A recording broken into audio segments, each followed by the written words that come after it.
Hello, everyone, and welcome back to the Collective Intelligence Block Party number 21, which means that later today in the Block Party we'll cross 500 hours of Block Party since we started in February. So exciting stuff, and we're super excited to be here with the Vegans of Color segment led by my sister Jackie and my brother Melvin. And today we got a super cool guest, Julio, who I will let Jackie introduce. And over to you, Jackie. Thank you so much, Jamin. Again, thank you and welcome everyone to the Block Party.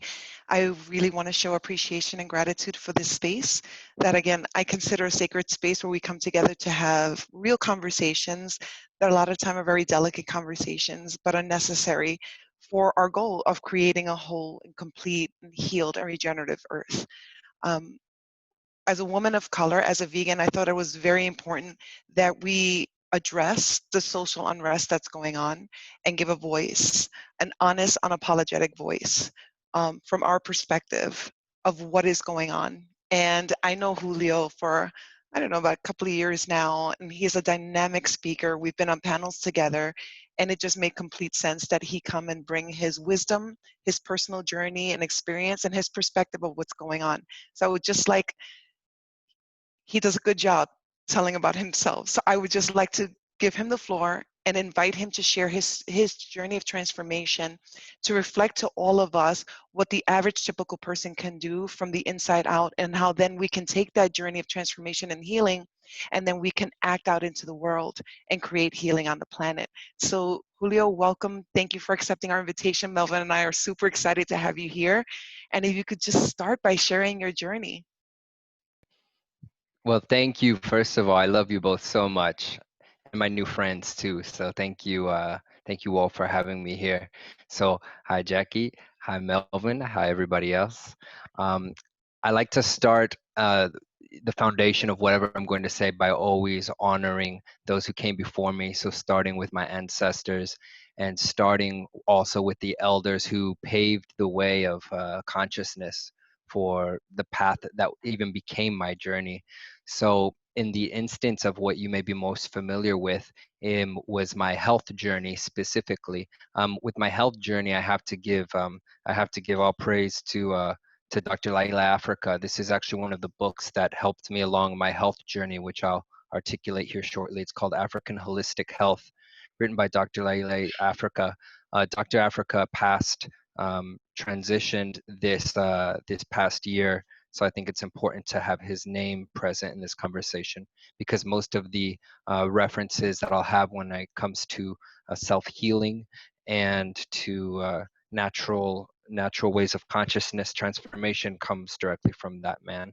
I also wanted to bridge the gap here, because we are talking about some of the social unrest. This is a book that I've had since I was in high school, and this is the autobiography of Malcolm X.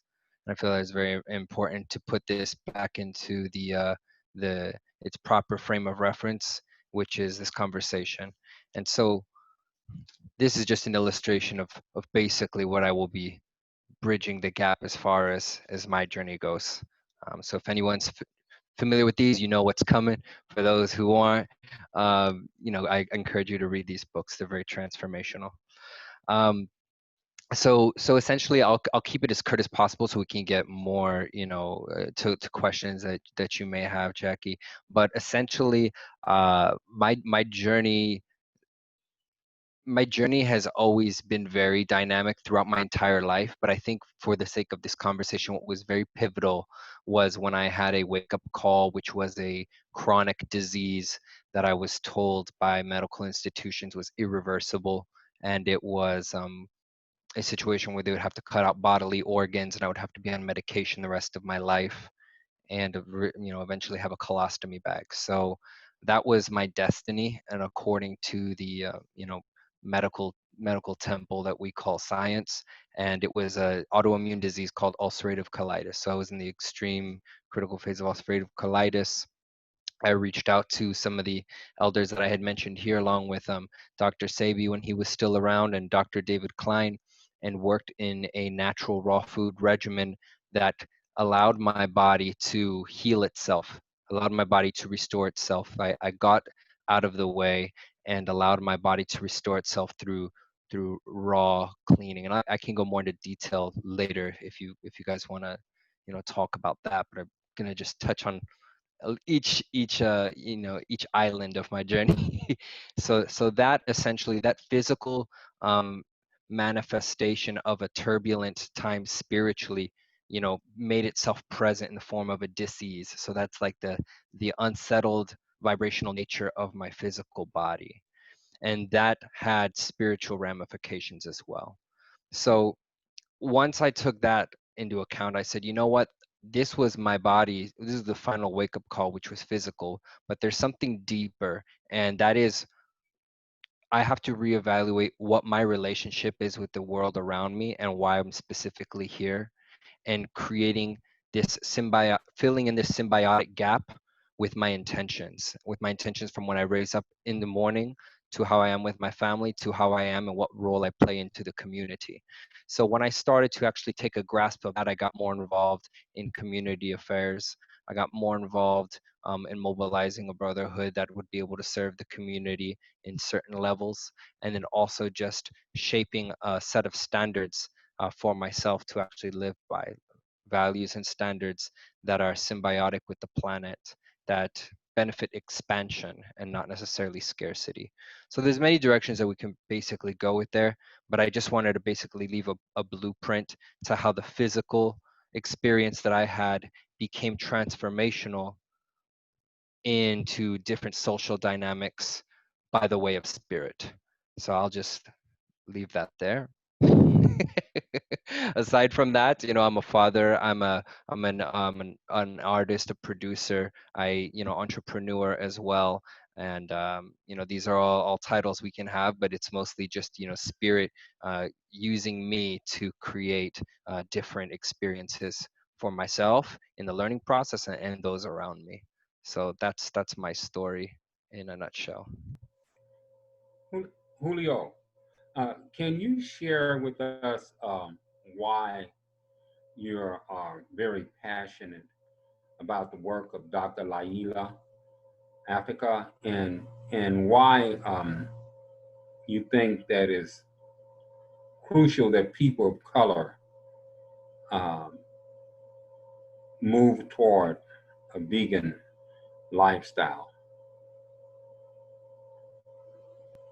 It's beautiful to see you, OG Elder. It's lovely to see you. I'll see you at the garden later. Blessings. I believe Dr. Laila Africa, oh, as well as many others, Dr. Phil Valentine, um, the late Dr. Sabi, is very critical to take what they had said seriously.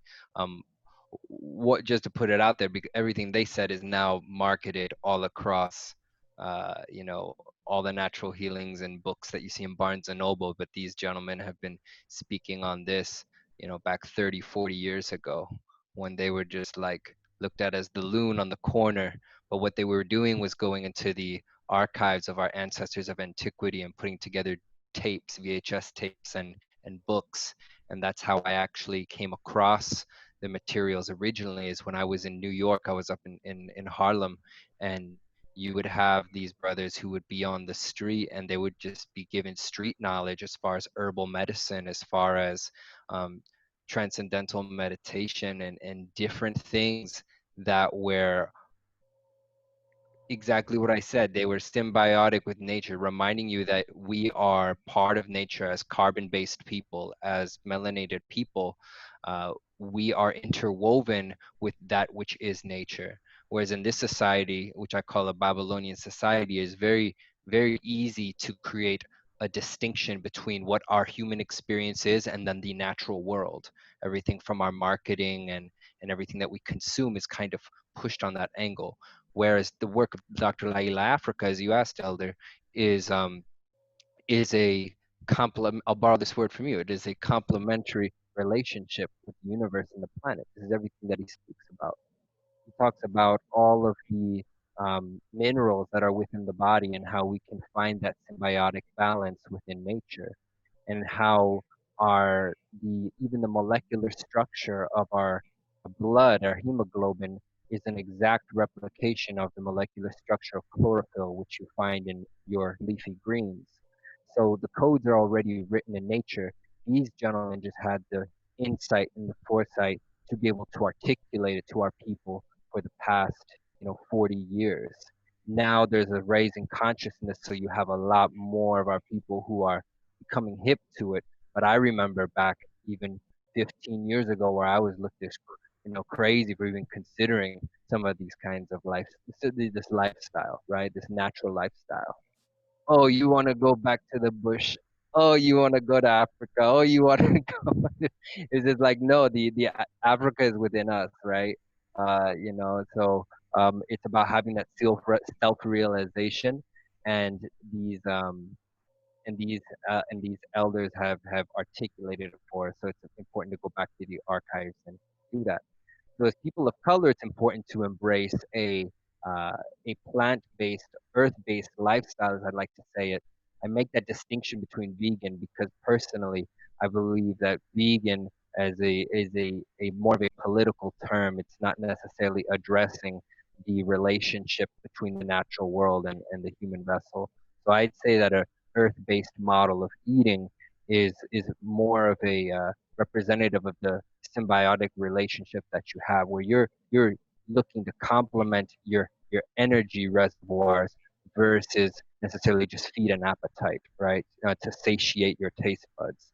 So we've been conditioned to do this, which is satiate the taste buds and fill our bellies as much as we can, versus let me make sure I get the essential minerals so I can have an optimal level of focus, an optimal level of energy. And so that's why I feel that adopting a earth-based lifestyle for people of color is going to, number one, activate our melanin, which we can get into later if you would like. Number two, that is going to uh, create space within the human vessel for our true spiritual intention to represent itself, which is what happened to me. There were many things that I didn't know I was capable of doing until I stopped feeding my my human appetites, my egoic appetites, and surrendered to what is natural. And then spirit came to me, and wow, I'm a visual artist. Wow, I'm an entrepreneur. Wow, I'm this, that. I created so much space for spirit to actually have intention.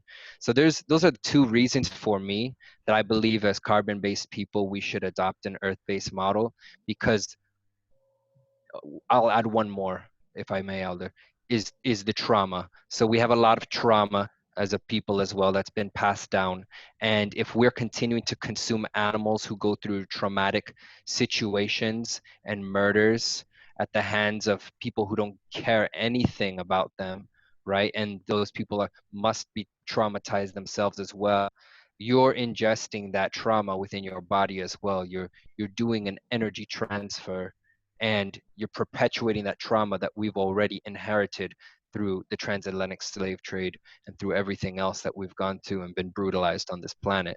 So in ingesting more of that traumatic experience through the vessel of an animal just seems like you're compounding the filth that we're now responsible to get rid of, so to speak, right?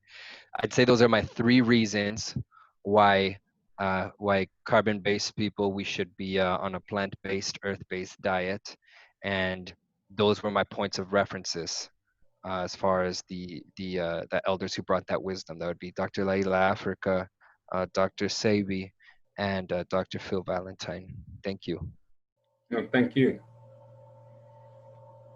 You mentioned the African slave trade in this. Could you speak to what religious practice or spirituality that our people embraced and lived prior to the Atlantic slave trade, and the worships that they had, and contrast that to the worship form of worship that people of color embrace here in the Western Hemisphere now? Yeah, I will gladly speak on that topic. It's a vast topic, so I'll try to consolidate to at least one part of history, because that is a very vast history with many different spiritual practices and religions. So I'll speak on the ones that I've studied and participate within myself through lineage. And so I'll speak from the Caribbean perspective, because my family's from my lineage comes from the Caribbean.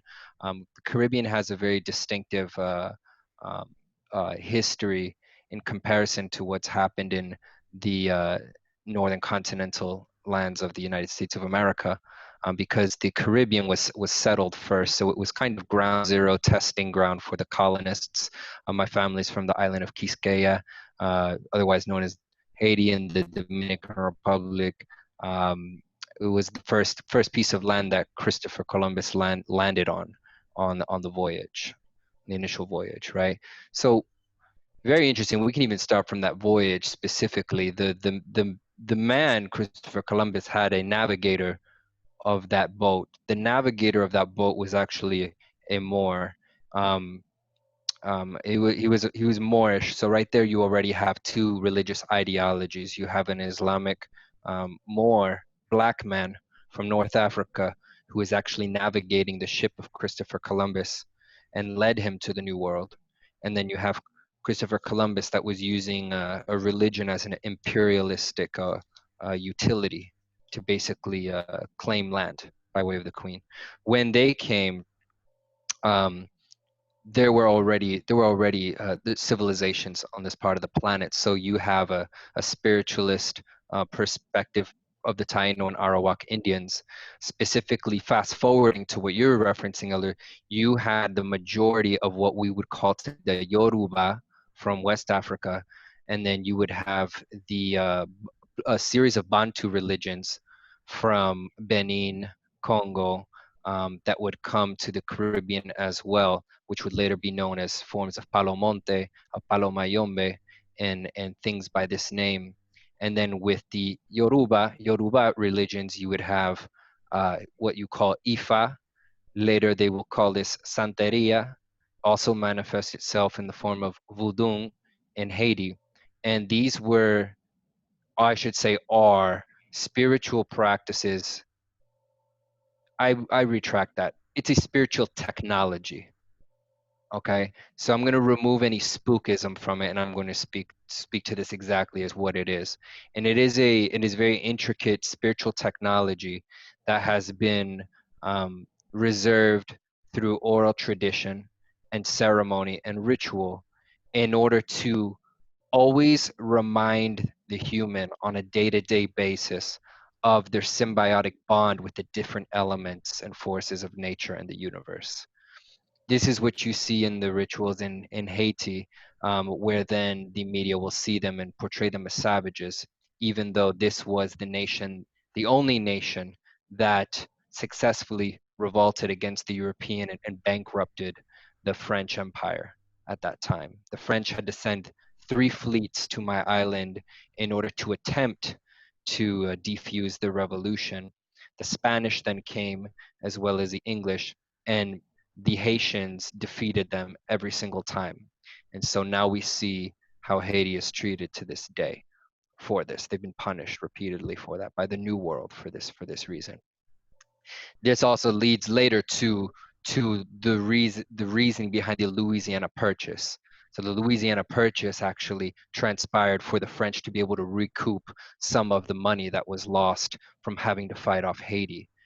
And I bring this up simply to say that there is power in these traditions, and it was the power of Voodoo that basically manifested the energy and the unity within the people of Quisqueya in order to overthrow an empire that had been there for already, over 120 years. So that's a rather elaborate situation. That was 20 years of immersing themselves in the original traditions and staying within those practices in order to liberate themselves from a colonial power. So that is just speaking specifically about Voodoo, which can come down from the Ifa line, which is the Yoruba. And then you have the Bantu religions. The Bantu religions were very much more metaphysical, so to speak. We'll speak to them from a metaphysical perspective in the sense that you're working with things that we don't quite understand in this culture as far as the technology behind the soul, the different dimensions of the spirit, and how that actually weaves through our processes on a day-to-day basis.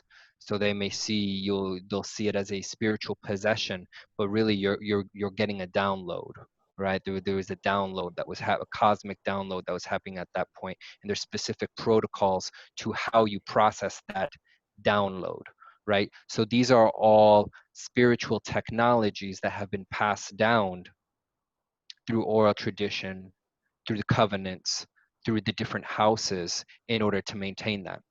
The reason why that maintained itself in the Caribbean is because when the European came and brought the workforce, you had a merchant class of African, which was the Yoruba.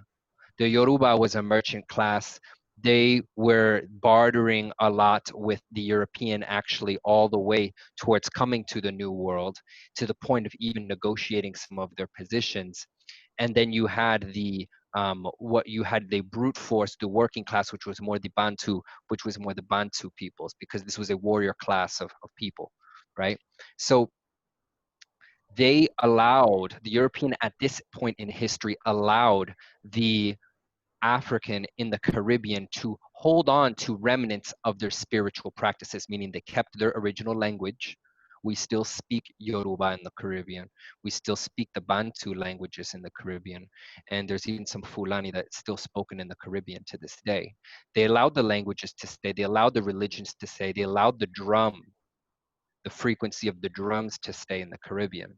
It wasn't until the Haitian Revolution, and then the Haitians went from different areas, liberating different parts of the Caribbean, different parts of South America, working with Simon Bolivar down in Venezuela and Colombia to help liberate the slaves down in those lands, that you started getting what later we know as Willie Lynch, and knowing exactly, okay, this is what we did in the speaking instance of the European. This is what we did wrong here. We allowed the drum, we allowed the language, we allowed the rituals, we allowed the religion. North America, we can't have this happen again.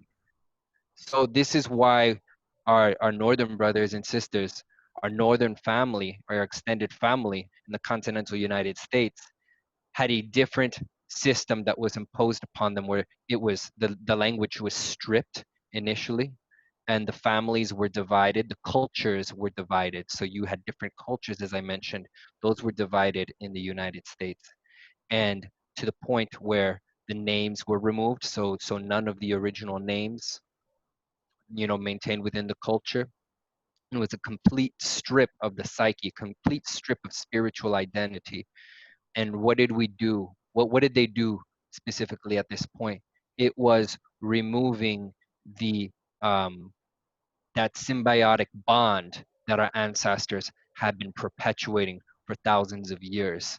And by removing that symbiotic bond, we're much more susceptible to be contaminated with illusion, with things that will and destroy our spirit by the foods that we eat, the things that we put in our mind, the alcohol that we drink, and also not having an affinity with one another, the violence that we perpetuate against one another.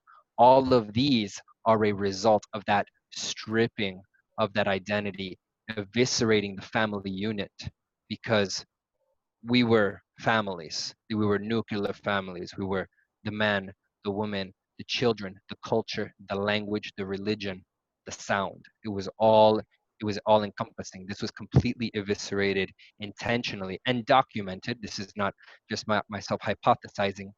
There are several. You can go into the National Archives and you have what is called planters manuals, and these are the plantation owners who would have manuals, documents, which you can look up online, and they tell you about these strategic ways, which are very brutal in nature, very inhumane in nature, but you can go ahead and take a look at them and give you some insight as to how terrified this European was of our power, of our innate power, and what our potential was, especially in North America, as potent, as energetically potent as this land is, and the affinity that could have been built with the natives that were already on this land as well. So I kind of went on a journey there, touching a little bit of everything, but I believe the original question was the religions, right? So I believe I touched on the pivotal ones. Those are the ones where if you travel to this day, you go to Cuba, you go to Dominican Republic, you go to Brazil, you're still going to see streets with the names of our gods. You're gonna hear the rhythms, you're gonna hear the music, you're gonna hear the language. So I touched on those, and then I tied in some of the history and some of the trauma. So maybe that can create, a foundation of where we'd like to go. Thank you. You're welcome, Elder. Thank you for the question.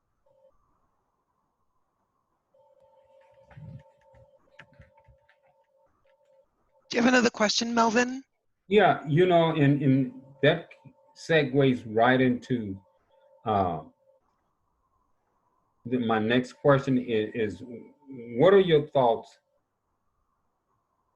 about what was required to bring the narrative of Black Lives Matter to be relevant today? What was required? And you kind of you brought that on up to when you mentioned how our indigenous technology and religious practice were taken away from us, but we was allowed to some of us was able to remain intact in the Caribbeans, but here in the United States, we were not. That was stripped totally from us. So my question is, what was required for the narrative of Black Lives Matter to be relevant today, historically? Thank you. And I want to preface that what I'm going to go into by just wrapping up one short piece.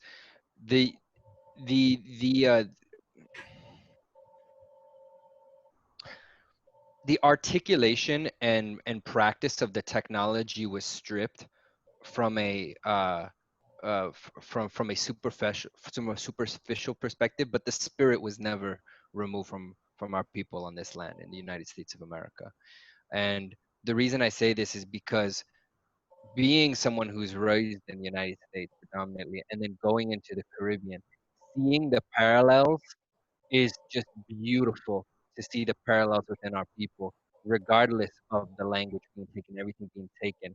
I'll just speak as a musician real briefly before I go into your question, is that in salsa, in a lot of Caribbean music, we have what's called the clave. Okay, so the clave it's this rhythm. I'll just do it briefly. It's like pa pa pa pa pa pa pa pa pa pa pa pa pa pa pa. Okay, so that's clave. And you go through Caribbean, you're like, oh, clave, clave. That's African. This is a Bantu time signature. And then one time, I went to New Orleans, and I heard the clave. But you know where I heard the clave? I heard it in the tuba of the second line music. Bump, bump, bump, bump, bump, bump, bump, bump, bump, bump, bump, bump. So you know what I'm talking about, don't you, Elder? Yes. So this is just a very superficial level of how you can remove the articulation of what we had created, like the tradition, but the spirit is going to reveal itself. You give a tuba to a black man, and the clave is gonna come out. Do you also think that the remnants it kind of remained in Christianity? Absolutely. Yes. I believe and I've experienced that Africans in the United States of America brought spirituality to Christianity, because Christianity was just an apparatus of control, but bringing the song, bringing the dance, bringing the speaking in tongues, all of this is very African. Like, this is not something that came from the Vatican. I'm sorry. like this is not something that was like came from Martin Luther, not Martin Luther King, but the Martin Luther who brought the Protestant domain to the continental United States. The speaking in tongues, the wailing, the chanting, the getting in the aisle and just busting it down. This you find in Cuba. You find this in Cuba when you're doing an Orisha tradition. You see, so this absolutely, the spirituality was brought. We bring the relevance to all the systems that we get fostered upon us. So you could put whatever system you want onto us as a people, and we're going to bring that flavor. We're going to bring that sauce. We're going to bring the spirit to whatever, you know, compartmentalization we're a part of at the moment. So I see that done specifically with Christianity, to your point, but I don't believe there's any limit to where that's done. You can give us anything, and we're gonna give you that clave. and Sure. and and ashe. But the question was, as far as Black Lives Matters, you said what was? What Can you was use the question again? I required? just want to make. What was required to make the narrative Black Lives Matter so relevant today? Historically, what was required? You know, it's interesting because the coordinators of what we're doing right now, you know, is they said something very, very telling. You know, we're going to this world of technology, and this what we're doing now is very beautiful. Is that we're using the utility to raise consciousness, to create expansion.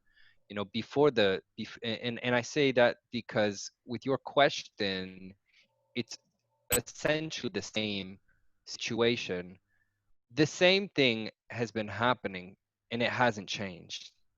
And I know you're more of a testament to than I am, Elder, with the time that you've been sharing with us on this planet. And I'm sure you can, you know, expound upon that yourself. But I feel that nothing has really changed. If anything, I feel that in certain elements, in certain areas, things have gotten progressively worse. They've just been masqueraded with different kinds of you know, trinkets that are supposed to appease us as a people, right? So there's been a lot of trinketry that I've noticed in our culture in the United States as dark folks, you know, ever since the assassination of our leaders, which was strategic. So once the actual alpha leaders of our movements were assassinated, you know, that was when the infiltration of trinketry really became a part of our culture. And I say that in respect to sports. I say that in respect to using celebrities as, you know, the talking pieces for our communities.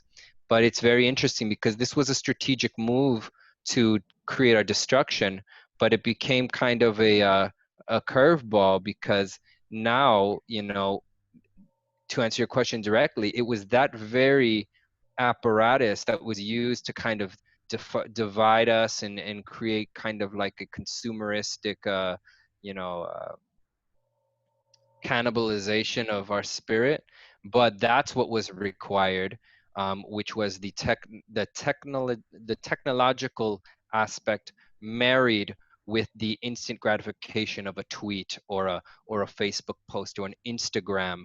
It was required for the average person to be able to see unfortunately one of our brothers getting his neck with his knee, a knee of a white man, a race soldier, with his neck or his knee on his neck, killing him for eight minutes on the floor. Now you have a 14-year-old girl from the suburbs watching it. You have a CEO watching it. You have, you know, board of directors of Fortune 500 companies. You can't escape it at this point. That's that's what was required, was this technology, which was this apparatus to shake us up. Because in the 90s, you saw Rodney King on the news, but you know how many Rodney Kings there really were. You know how many George Floyds there actually are every single day. When George Floyd got murdered and sacrificed, you had 7 other brothers in the country that were murdered by the police that same day. We heard about George Floyd, but there were 7 other brothers who were murdered by the police that same day. So it's the very infrastructure and access to information that was required in order to create this cultural, you know, avalanche, I'd like to call it, because this is an avalanche. It's coming faster than we can even regulate it, because I feel that Black Lives Matter is also very dangerous as an organization, not necessarily a sentiment. Black Lives Matter, we know this is a sentiment. We've been singing this song. The only thing is that now we have backup singers, you know, but we've been singing this song forever, you know. But But yeah, that I think that's the answer. I think that's the answer to your question. But I like to add, you brought it really succinctly with the technology, uh, uh, um, trauma and brutalization and the senseless murders that go on. But I like to think about antecedents. One of the conversations I've been having with my daughters and that the present, the past is not over with. The past is now. Mhm. We live in the past in the present. And one of the false premises that you hear in industry and science and everything and education, that the past is over with. It's relevant. It's gone. Don't think about the past. Don't live in the past.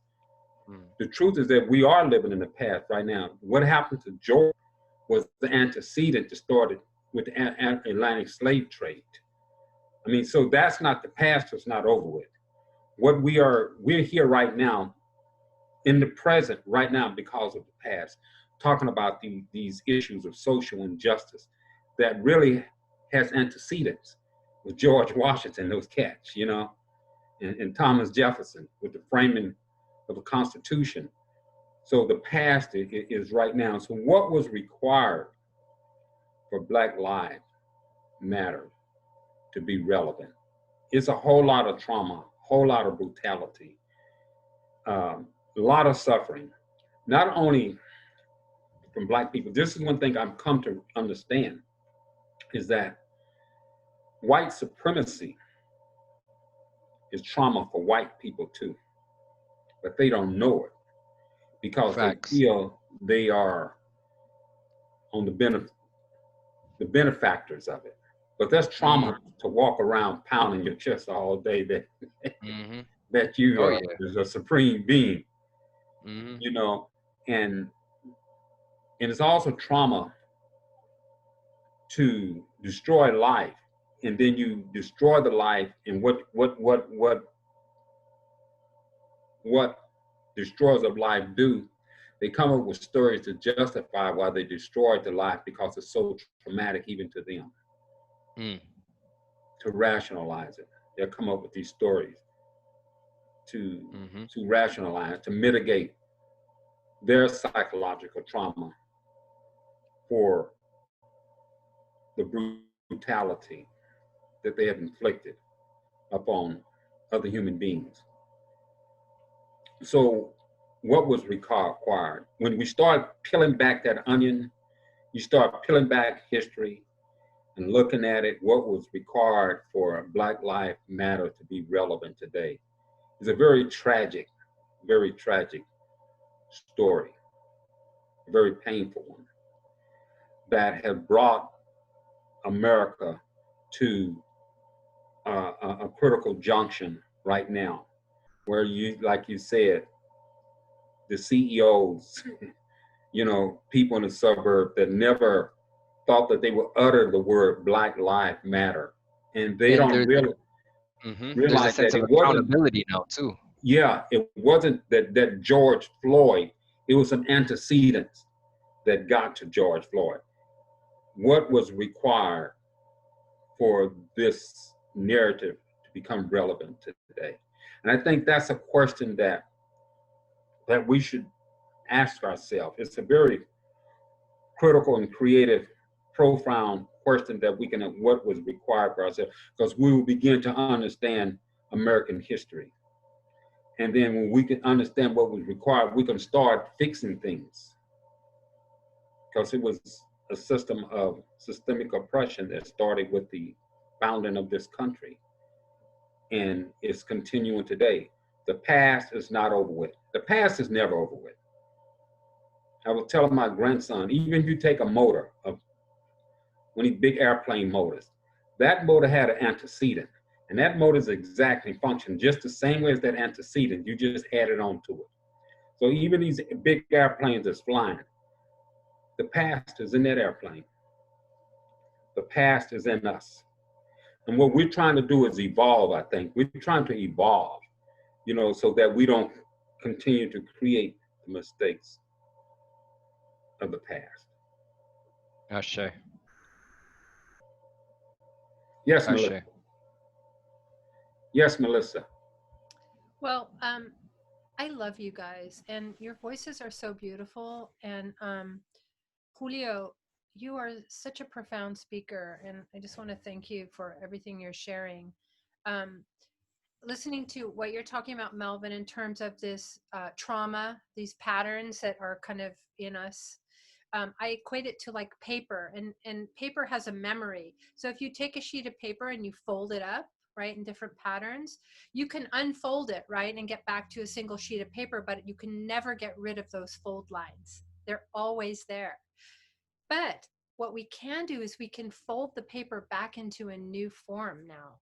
And that's how I see what we're doing, is that the lines of the previous patterns are going to be there, but we can create something new, and we are creating something new and something beautiful out of the trauma, out of the old patterns. That's beautiful. Thank you for what you said about myself and my elder, and I completely agree with what you're saying. It's reminiscent of a book that I read along my journey when I was younger. It was the Handbook to Higher Consciousness by Ken Keyes. I don't know if any of you are familiar with that, but he speaks similarly about this, using a similar analogy about the paper. But it's yeah, I'm gonna sit with that. That's nice. Thank you. You know, and reason why, you know, for me, the narrative that the past is not over with is important, because this is one of the things that operative within the system, the school system. They'll say, "Well, slavery is over with. It's over. Why you whining about it? It's over with. It's done. It's here." The Right.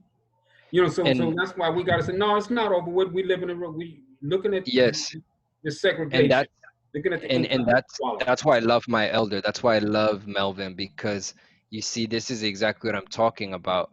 He's speaking that cosmic intelligence that basically was harnessed in the belly of Yoruba, because in Yoruba there's no such thing as time. Time is a configuration. It's a fragmented configuration that was created to make us more industrious, make us more industrious in the sense of like just creating civilizations and dominating land. And you had to have a structure of fragmenting productivity through the measure of time, where it sounds beyond us today, but a lot of these traditions don't operate on time.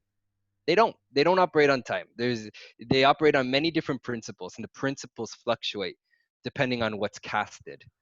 Whatever the situation is asking upon, that is what is indicative of how that moves. It's even in our, the culture, we're late, we run late sometimes to things. It stays with us, but the time like, this happened in the past, or you're still talking about slavery. We understand the energetic signatures behind the framework of the universe, and realizing that those remnants of that trauma actually live within us. Number one, now it's validated by the white man's science, that stays within our genetic code. So now that's been validated by their science, so you can't really run away from that anymore, in this age that we're in. But also looking at just the social economic ramifications of redlining and everything else that was done in such a unjust way to deprive us of like that equal slice of society, that is also tells you, yes, we are still living in slavery. We're still living in slavery, because you set up the systemic structure and modules to keep us 50 yards back from the starting post. So I love what you said, Well, Elder, let because me add to that. Let me add to that why this is so important. Like I said, what was required. It's so important when, and Martin Luther King helped me to this here, was that after the Civil War, all out west, they said, all of the Europeans, go out west, you could get you some land grants, go to California, go to Oregon, go to Washington, go to Oklahoma, go everywhere, just get you some land. And they did. America used to be dotted with small farms, hundreds of thousands of them. But during this same historical period, for over 200 and some odd years, we was kept in brutal segregation, while all the whites had come to America. They just go to California, and the government gave them grants, gave them technology, gave them all support. Just go to the homestead, just homestead, set up. So, but during this time, as I said, we were really segregated. I mean, if you came out of segregation, you were dead. If you came out of a segregated community, you were dead. And the only type of jobs you could get was just minimal jobs, or none at all, and no education. So let's fast forward. And then when you see where overall whites have more financial prosperity and also better health outcomes, etc., it's happening because of the antecedents. You know, the antecedents. And I think it's important in our narrative that we push that home, that the past is still with us right now. And what we're trying to do, as Melissa said, we want to evolve. We want to make something new. We don't want to keep folding the paper the same way, following the same creases. And that's what we have been doing until we acknowledge that the past is right now and it's really relevant. And that we need to, only way we could transcend the past is to start doing something totally new. And Julio, this is one of the reasons why I really, my affinity to you is so strong, is because of your knowledge of, not only your knowledge, your practice of the spiritual technologies that our people knew prior to the Atlantic slave trade. And you introduced me to, are you there? Are you still with Yes, me? I can hear you. I Okay. can hear you. Yeah, you introduced me to the Orishas. Am I pronouncing it Yeah. right? Yeah. The Orishas. Yeah, the Orishas, which is a stark contrast to the practices of the of Christianity. A stark Correct. contrast to that. Can you speak to some more about the Orishas and how they help you to protect yourself, to elevate your life, and to live in alignment and in alignment with your beliefs and within a complementary way with nature? Of course, yes. I'll try to be as curt as possible. I'll just draw the distinction between the Christian frame of reference or the monotheistic frame of reference and the Orishas, because we can't just dive into the Orishas without having something to compare it to, right? So, you know, the King James standard of Christianity is based off of, even the vernacular itself has kind of conditioned us to believing that God is a man who sits in the sky and scolds us like children, you know, under his feet. And but that's because we will call him the King, the Lord. These are all old English terms that were in reference to the society at that time. The high society at that time was the God of the peasants, of the plebeians. So this stayed within the vernacular and has stayed ingrained in all of our psyches, black, white, everybody, in all of our psyches, to really personify the higher authority of the universe as a individualized entity of flesh and bone made in our image, like it's told in the church, sitting on a throne, you know. And I had to paint that to then provide the panoramic vision of what Ifa is and the Orishas who operate within the oracle of Ifa. Ifa is an oracle. It is a spiritual technology of the people of Yoruba in West Africa, said to have come out of Kemet after Kemet have fallen and migrated out west to you know, the lands of Nigeria. Can you know what Kemet is? Oh yeah, Kemet would be ancient Egypt prehistory.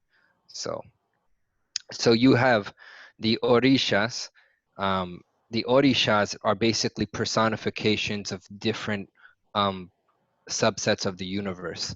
So typically when someone is born, like I'll use my son as an example because now he's, growing up completely in the tradition. From birth, he on his third day of birth, he had what's called an ikosedaye. An ikosedaye is where the oracle is casted and is able to basically tell you what the taboos are of his nature and of his energetic temperament, and then he gets what's called an orisha assigned to him. But you see, the English language has a way of kind of fragmenting things, because it's not like we grabbed the orisha and came and assigned it to him.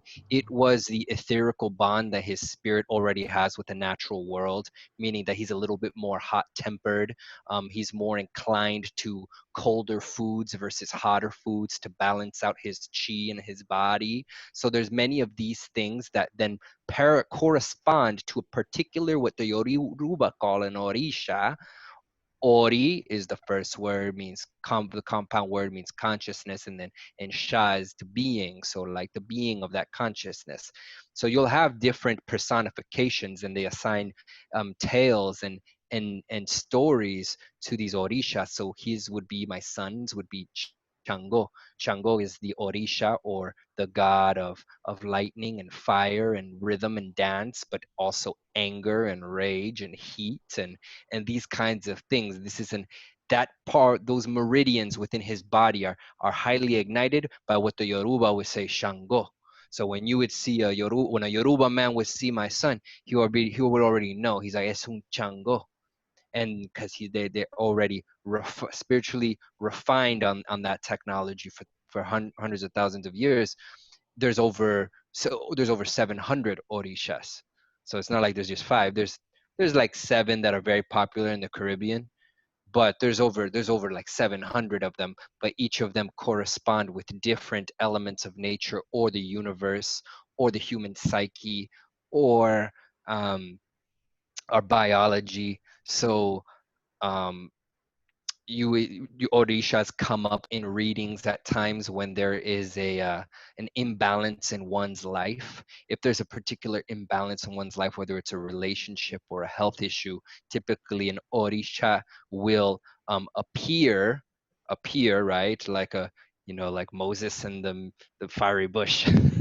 No, but really appear in the sense of manifesting itself into the either physical flesh or a corresponding situation that you're living on. There's already a tale for it, which they call an odu. An odu would be a situation that has actually already happened in your lifetime on a parallel reality. That's the easiest way that I could kind of explain it. Like, you've already lived this situation, Julio. Don't worry, we're going to tell you all about it. We're going to tell you what you need to avoid, who you need to apologize to, what foods you need to eat, and what situations you need to avoid, and your life is going to go right back on track. Spiritual technology, right? So that is essentially a synopsis of like what an oricha represents, in contrast to the myopic, religious blinding situation that a lot of us have been beholden to, simply because that was the structure that paralleled with the political system and still does complement the political system in a very obvious way when you really look at it. Speaking of like monotheistic religions with words like king and lord in them pretty much give it away. Yes. So what that's reminding me of a little bit is anthroposophy and the work of Rudolf Steiner, because his whole premise of working with children was to acknowledge and work with each individual spirit of each child, or the soul of each child. And so it's an education that really nourishes the children. And so the things you're talking about, like he talks about the personality types, you know, there's choleric, there's phlegmatic, there's sanguine, you know, that it's the same thing. It's the planets have influenced this, and the universe has downloaded into us all this stuff, right? And there's a wonderful writer, I don't know if you know Michael Mead's work. His site is called Mosaic Voices. He's a storyteller, and he uses a lot of creation mythology and works with archetypes. And the stories are fantastic. Like, you know, we're each born with a fate, and what he calls a crosswise fate, which is what you're talking about. So we have the fate, which is, you know, hey, you're going to become a cab driver and a musician and whatever. But you've got this crosswise fate, which is kind of like the English would say the spanner in the works. You know, it sort of fouls everything up, and you have to deal with that. So that there's a positive and a negative that we all get at birth. Oh, yes. And so I love That's exactly it. That's exactly it. You know, That's very exciting, you see? that is It's very fascinating exciting to hear that. because Yeah, no, did but a little- she's 100% on point with this. I know what's so fascinating because I did a little bit of reading on Yoruba this morning, and it was exactly that what she said. And what's fascinating, I want to, you know, is that coincidence that No, it's around the world? You know, there's no, I mean, that is because fascinating. yeah, It's the because the same thing. information is it's like it's the antiquity of our spirituality. So that's going to manifest itself in whatever culture, in whichever way it needs to. You can only subdue that spiritual nature like for so long. The information's gonna get out. You just have particular traditions that have refined and kept it, you know, sacred and repeated it, like the Yoruba. They're just very disciplined people. I mean, my physician's is a Yoruba doctor, very disciplined, very, you know, it's just in their culture. It's very ingrained in their culture. They're very disciplined people.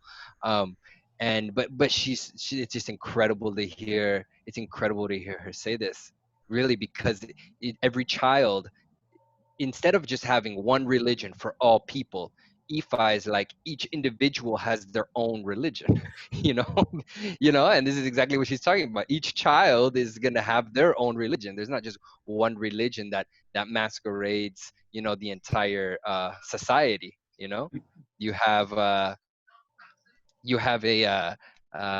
know, a particular system for each makeup of everybody. Yeah. And then we haven't even talked about past lives, because, you know, like we all have this downloaded reference library, you know, that comes from all this past life experience. And I love hearing the word Yoruba, because my best friend is Nigerian and Obi Okibo, and she's Yoruban, you know, she's so, and you know, so there's so many layers and so much complexity, you know, that I might have been Native American in a past life. That's why I ended up carving canoes with a Native American for 14 years, right? Jackie might have been the Queen of England. Julio, you might have been Christopher Columbus. No, sorry, I won't make you Columbus, but you know what I mean. Well, my name is Julio Caesar, so I could have been Julius Caesar. So, you know, so, you know, we all come in many forms and shapes and colors, you know, over and over again back here in Earth School. And what I think fascinating now with this awakened consciousness is to kind of, if you're awake that way, it's like I see it as myself as a cabinet of curiosities. So it's like looking down the time tunnel at all that was and is, and then seeing the connections, you know, through the web, this universal web. Like we're all part of the threads of this that are on this giant loom called the universe, and we're all interconnected, and then we're being woven together, and we're supposed to take our strings, right, each one of our string, and follow it back to our gifts, and then we're supposed to bring those gifts forward and start co-creating together and create this new tapestry of life, because the old one has fallen apart.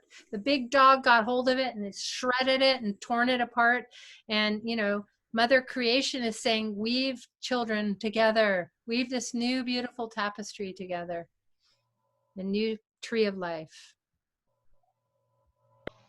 That's beautiful. The luminous matrix of reality. If I may, because I do want to honor that Julio does have limited time, and I did have a couple of questions I do really want him to expand on. Okay. I really would love to invite you to go back to what you were talking about, activating our melanin. I think that's really important, and I think it's a beautiful concept that I think we need to highlight. Could you go back and kind of touch on that again? Yes, of course. I had to say goodbye to my darling. Excuse me. Bye, But Jamila. but yes, yeah, activating the melanin, absolutely. Yeah, so melanin is sometimes referred to as just like the component of our color, but that's not the melanin that I'm referring to specifically. More so the neuromelanin that each and every single human being really encompasses and revolves inside your cerebral cortex and down your spinal cord and runs through, you know, your entire central nervous system. This is, you know, melanin is essentially synchronized with the black matter consciousness of the universe. This could be an entire conversation that we have, like an entire episode that we have, to be honest. But essentially, I touch on the molecular structure of certain plants and foods in nature and how that parallels our biology. Do you guys recall that when I was touching on that? Yeah. Yes. Okay. Sorry, I can't hear anybody, so I'm not sure. Yes. Yeah. But yeah. Okay, cool. So essentially, your melanin acts as like that unifying bond between what is going on a spiritual plane. So the more that you're holistically nurturing your melanin and like everything from intermittent fasting, eating a lot of fruit, getting plenty of sunlight, getting plenty of rest, meditation, I could talk for several minutes on each of those and how that benefits the neuromelanin component within the actual apparatus of the human body, and how by activating that it becomes electrified and you're able to actually correspond with the unseen in a much more like fluid manner. There's a book, if you guys want to look into it. There's a couple books that I have, but there's a book, it's called Dark Light Consciousness, and it's specifically about that subject. I believe Dr. Beiner is the one who wrote this book, but that speaks specifically about the technology behind the actual melanin that's within us. You know, for us people of color, the people who have the epidermis that has the, you know, the epimelanin, it is critical to eat very good foods, like very good nature-based foods like fruits and vegetables, and get plenty of sunlight, because it acts as, so let's say, a receiver of sorts. So our you know, the epimelanin that we have is essentially going to act as the receiver for the information that comes from the solar complex, as well as like the different constellations as well. You know, it sounds crazy to say that, but you know, when I say I'm an Aquarius, or you're a Pisces, or you're a Scorpio, or whatever, this has become kind of colloquial, but the more you study dark matter consciousness and the technology of melanin, you realize that these are like, you know, particular fixtures, and you can refine those you know, star systems are like particular light. Think of it as a lighting fixture in a room. Like that's Aquarius, that's Pisces, that's Sagittarius. And by refining that component within yourself, you're able to create like a very clear and refined signal and communication between that information. So, you know, I want to be conscious of time, but that is something that, you know, if you ever wanted to do a complete episode, or what is this called, like a lounge chat on it, then I will gladly present plenty of materials and information about that on a more expensive level. Consider this an invitation to come back and do that, because I am very excited to have you come back and just do a whole segment on that. We'd love to have you Oh come yeah. back on the Divine Feminine and do a whole entire segment and educate us on that, please. Yes. Yeah, I'd love to. I'm an enthusiast when it comes to that subject. So everything that I'm going to share is based off of my own critical study and research, but I encourage everybody to do their own as well. But you know, it's mostly physicists and naturopaths and folks in those arenas who actually and engineers who actually have done a lot of the research and the work. So I'll be sure when I speak on it, I like to have those resources available so anything that I say can be cross-referenced, and also if someone wants to learn more about a particular you know, article or component of what we're talking of, they have a point of reference, right? So that's why I was a little more broad stroked with my response right now, but later we can do something a little bit more granular. And if you wouldn't mind, like later when you're done, if you could send us kind of like a little bibliography of all the books that you mentioned and references, because I would love to educate myself and prepare on everything, all of Yeah, the books that you talked about. I would love to have that part of the bibliography. So when we post this, we can add that education component to it. most definitely. Yeah, you want me to email that over to you? Yeah, I'll do that. I'll email it. Yes, please. Thank you. And Jackie, that'd be awesome if you could share that, because I'd love to read up on that too. Thank you so much. And I'm good with time still.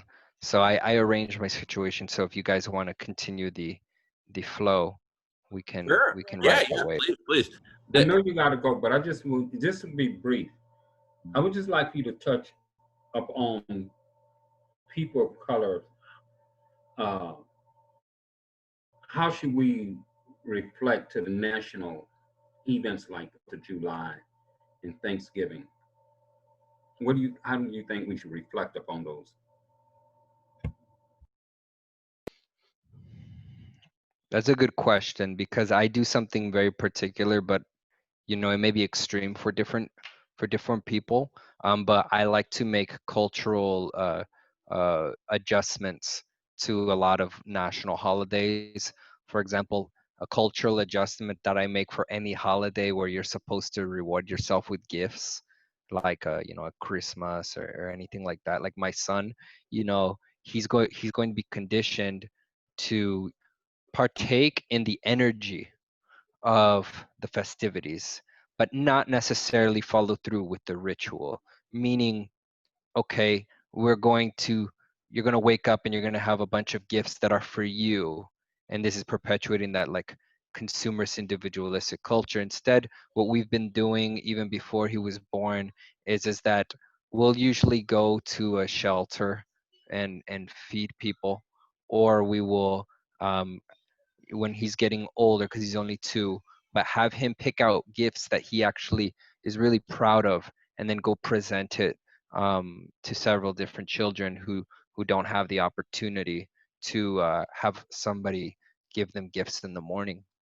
And so that's going to have, you know, my son partake in the energetic, you know, inertia of the situation, like, oh, going to get a gift and we're going to go have a good meal, we're going to go do this, we're going to interact with people, but there's a level of service and participation that is just kind of like adjusted a little bit. So that's my personal thing. I don't want to be the spokesperson of any group of people in that respect, but I just think that any tradition that's fostered upon people, you should really look at what the engineered intent is behind it, and just living in a dualistic capitalistic driven society, it's always going to be based off of consumerism from in one form or another, and then perhaps glorifying certain elements of something that happened in history, not giving you the entire narrative, you know.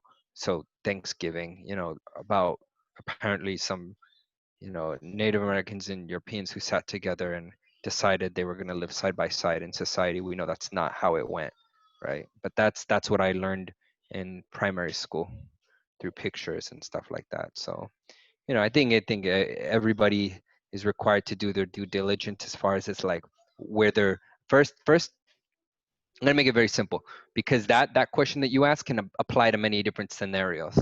One of the questions that Jackie asked me in the email kind of goes hand in hand with what you're asking. First, you have to identify your values, because once you identify your values, then whichever system you step into, whatever culture you're participating in, you're using your values as a barometer of how you're going to behave.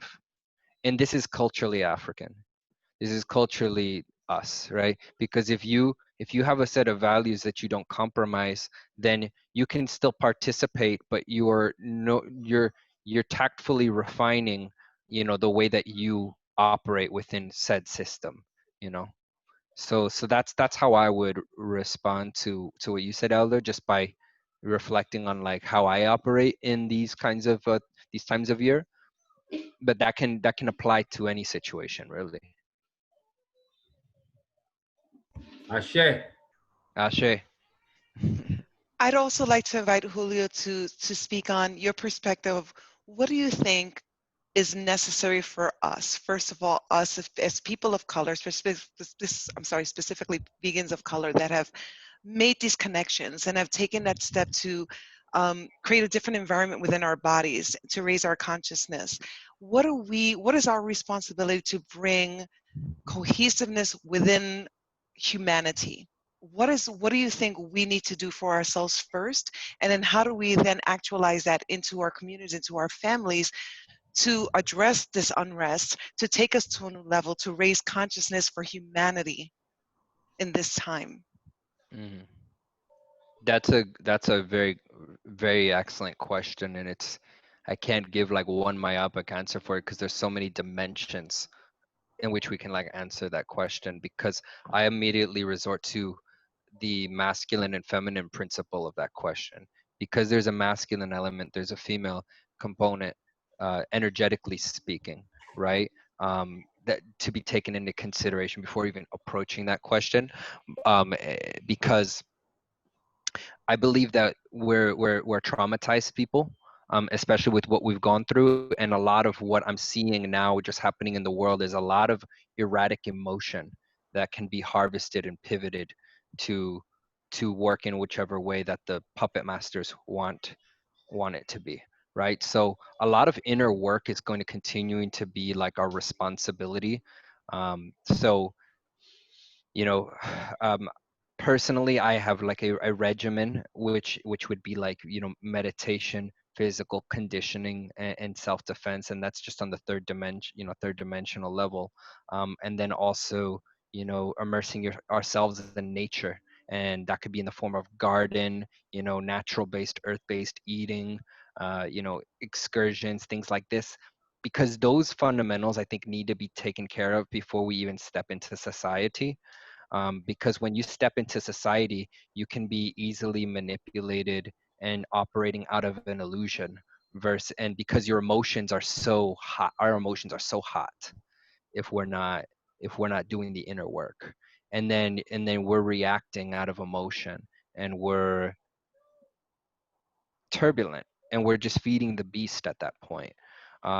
Because the next level, which we would really want to get to, is community involvement, and which we all participate on. I know you guys individually for the most part, and we all have our level of community involvement. I think we would all agree that we wouldn't be able to operate fluidly and retain healthy relationships and make a positive impact if those first levels that I talked about weren't addressed, right? Because community involvement is going to be the priority. It's going to have to be the priority going into what's happening now in society, the way that we're seeing the violence and the destruction of society as we know it happening in the streets. Community involvement is going to have to be priority numero uno, which is for me it's really reclaiming our neighborhoods. And I don't mean in this way that you saw in Seattle. That's not what I'm talking about. I don't want my words to get minced. I'm talking about the civil responsibility of being neighborly and actually like mobilizing, and identifying a set of values that we're able to all be on board with, so that we don't have to call instigators of violence, which we call the police, to come out and resolve very rudimentary issues. This is something that we practiced before my time, before I was born. I just heard about it from my fathers as to how they would self-police the neighborhoods. Food and service distribution, this is another leg of the community involvement, from what Elder Melvin does here, and has taken me under his wing and showed me how to garden and how to grow your own food and provide a sustainable nutritional structure for the community. We can't be depending on big box stores with the way that we're seeing society pivoting right now. Um, you know it goes on. I mean, it's a long list of like the things that we need to be investing our energy into, but those first two rudimentary levels have to be addressed, like a lot of the inner work, a lot of what we're doing right now, like this live stream, you know um the I personally, I'm not saying this to take any sort of credit, because it's not about me. It's just historically, I initiated a group of men specifically targeted towards Black men of color in the area, in order for us to do this rudimentary work, which we would have a event called Mindspace, where we work specifically on the mental models that have been destructive for us for so long, and learning how to deprogram that by using meditation and vulnerability exercises and fellowship. And then we would have the body component, where we would actually immerse ourselves into nature, whether it was a hike, and then we would get to that hike and have a self-reflective moment at the top, finalized by meditation. And now we see how society has pivoted. And now that we had put in that groundwork, now we work into the more tangible aspects of how to address the community, which is the gardening, right? This is the tangible. Self-defense, this is the tangible. These are all things that are going to be needed more and more, but cannot be done out of emotion. They have to be done with a stable spiritual foundation. So I know that was a mouthful. I'm not sure if that's what you were expecting, or what you were asking for, but that's just kind of like how my mind drifted based off of the systems that we've already kind of put into place, Jackie. No, that's exactly what I was hoping to hear, is that the responsibility starts within us, and we have to do our own inner work in order to activate and I guess become more in touch with and speak the language of that inner wisdom, that ancestral wisdom that's within us, to guide us and to be in touch with all of the wisdom that is available to us. And you did answer my next question, so I want to invite Melvin if he has another question. Well, no, I don't have another question. But I just want to thank Brother Julio for coming and sharing his wisdom and his experiences with us. And thank you very much. Ashe. Thank you, Melvin. Ashe. Thank you, Melvin.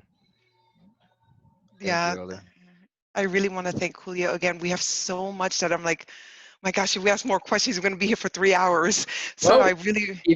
If you have a question, ask it. I have time.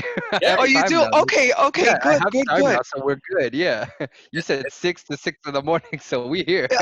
We're good. We're good. I just want to welcome Dr. Alexander Laszlo from Buenos Aires, Argentina. Bienvenido, doctor. Alex. Bienvenido, doctor.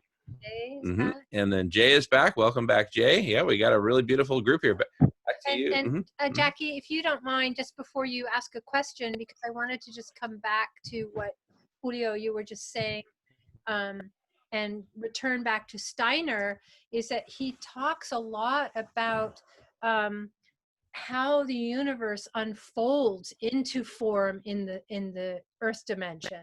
So there's a lot of research that he's done, and a lot of esoteric science around the spirits behind all that manifests here and that we see, and that we, and the way that the design of things, or the way flowers unfold, the way color comes in the springtime. There's a rhythm to it and an order. It's not random. And I think these are things we can rediscover now and get reconnected to that beautiful spiritual force, that life force that's flowing through everything. I get very excited about it. I spend a lot It is of exciting. and I'm a visual It's artist.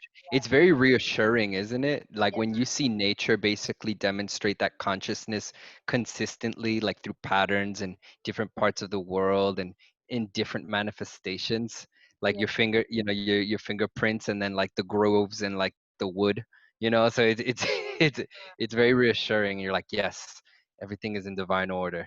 Totally, totally. And then there's that interspecies communication that can go on as well. Like if we slow Hmm. down and take the time to speak to the world, it really does speak back to us. And that's another thing that I get really excited about when like the chipmunk comes up to our back door and knocks because he wants his breakfast. It just is all the little games you see animals playing. It's a magical world. And we have this opportunity to fall in love again with the world to save life. Yes, it's beautiful.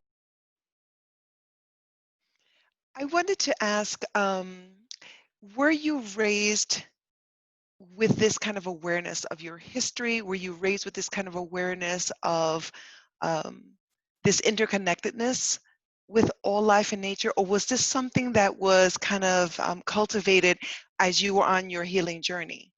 How much of this was inherited, that was part of your environment, and how much of this was autodidactic? And then I would like to invite you to discuss, because we've talked about this before, we've talked a lot about elders, but about childhood. And I love how you speak about childhood and children. So if you could, I know that was two questions, but if you could kind of touch on those because they're kind of interrelated. Yeah, sure. My journey is a jigsaw puzzle.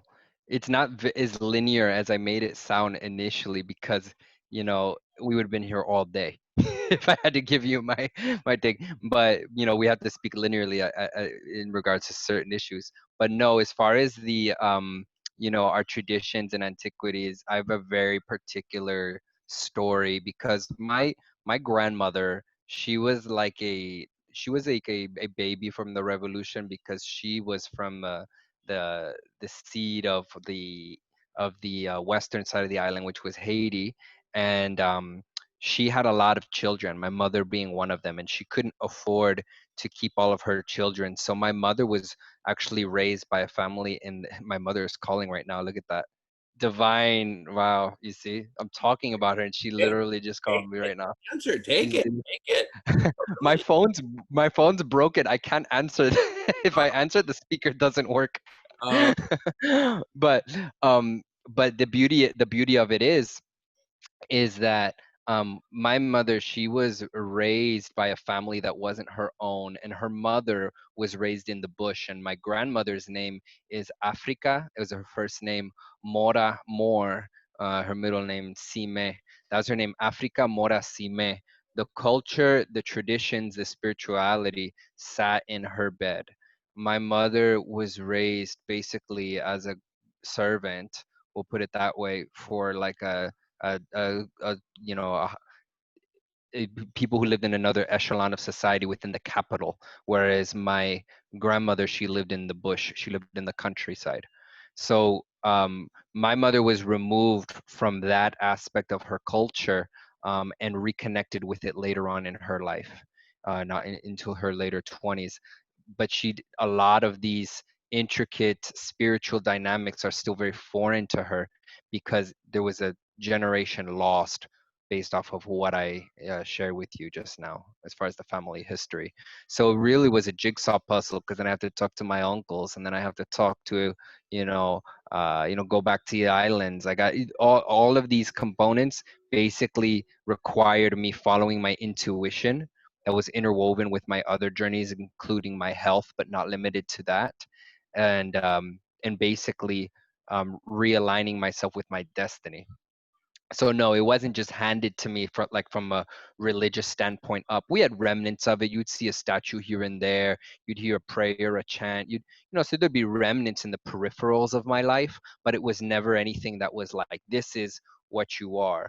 We were always taught about the pride of our roots and our blackness and our culture. Like, this is not something that was set aside.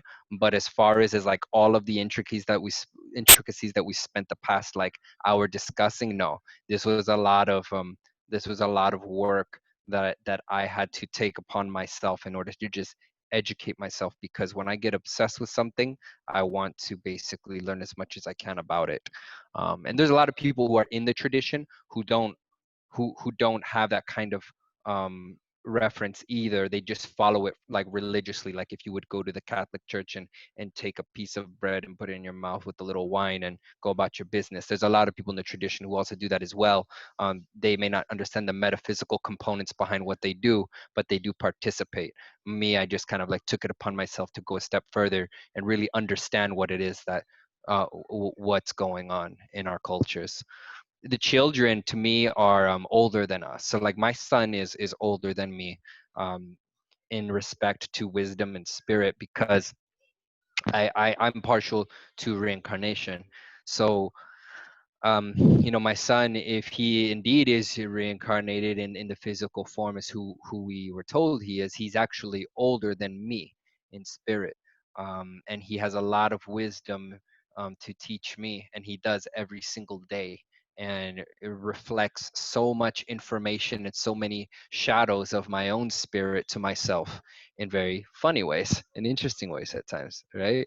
So the children, I mean, I can talk about them all day, but to me the children are like the elders of the night, you know. And in this culture we want to constrict them and tell them to be quiet. And he's already at the age where they call it in this culture, they say the terrible twos, which I think is kind of a mean thing to say, like just calling him a terrible child. Like you're already programming him to be terrible. I think say it's terrific because he's exploring, you know, expression and experiencing the energies, you know what I'm saying, that are coming towards him. And so it becomes my responsibility to basically observe, you know, his ancient wisdom and see exactly what that is trying to tell me about the nature of the environment, who's around, you know, even about myself. You know, I was speaking with the men. Who was I speaking with? I think I was speaking with you, Elder Melvin. Um, but that my son is kind of like a barometer for where I'm at energetically at times as well. Because if I'm coming off of the street with some energy that I haven't prioritized to clean myself up before I step into my home, my son is going to absorb that frequency and that energy, and he's going to speak it back out to me in the form of rebellion. And you know, and then what, I'm supposed to chastise him for that? It's like, no, you did not. I did not check myself before I actually stepped into the home and maybe flexed a little bit more bass in my voice than I should have to my queen, you know. And then now my son is already absorb that energy and just shooting it right back out at me. So that's kind of the dynamic that I've um, chosen to take in my home. It may be different for everybody else. Some people think that's a wild idea to think that he's older than me and he's actually supposed to be teaching me. But you know, he's sitting right next to me right now. You know what I'm saying? Just taking in the information, taking in the vibrations of what we're talking about, um, and digesting that etherically. So that's kind of like my dynamic with children. And then with elders, you know, as you hear me refer to Melvin and any other elder in the room, is going to be a sense of reverence just based off of experience and oracle wisdom, that you're walking in this plane in this life, and I've only had X amount of experience with the current dynamics that I'm facing as a human being. So I'm always taught to ask permission to speak from my elders when I speak. That was in the home. That stayed in our tradition as a child. Is that, and whenever we'd speak in the home, we would ask permission if we could speak.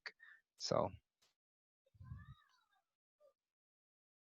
I think I fell off there, Jackie. That's kind of where my brain stopped with that question. Could I jump in a second, you guys? Please. When just listening to you again, like I find you very inspirational, and like I start getting imagery and things streaming through me when I'm hearing you talking. And one of the things that's coming back to me is, do you know the work of Robert Davidson, you guys? He's Haida, and Haida are Alaskan Native. And he's a descendant of Charles Eden Shaw, who was kind of like a Michelangelo, but he's Haida from like the 1700s.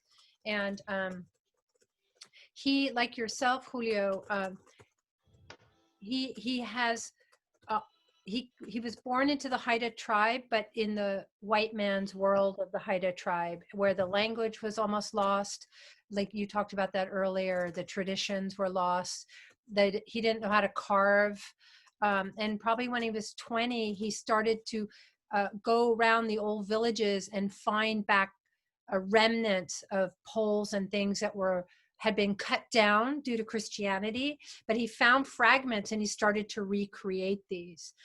And so he learned to carve, and he talked about how the language and the song started coming back through him from spirit. It was like he was just being downloaded with this information.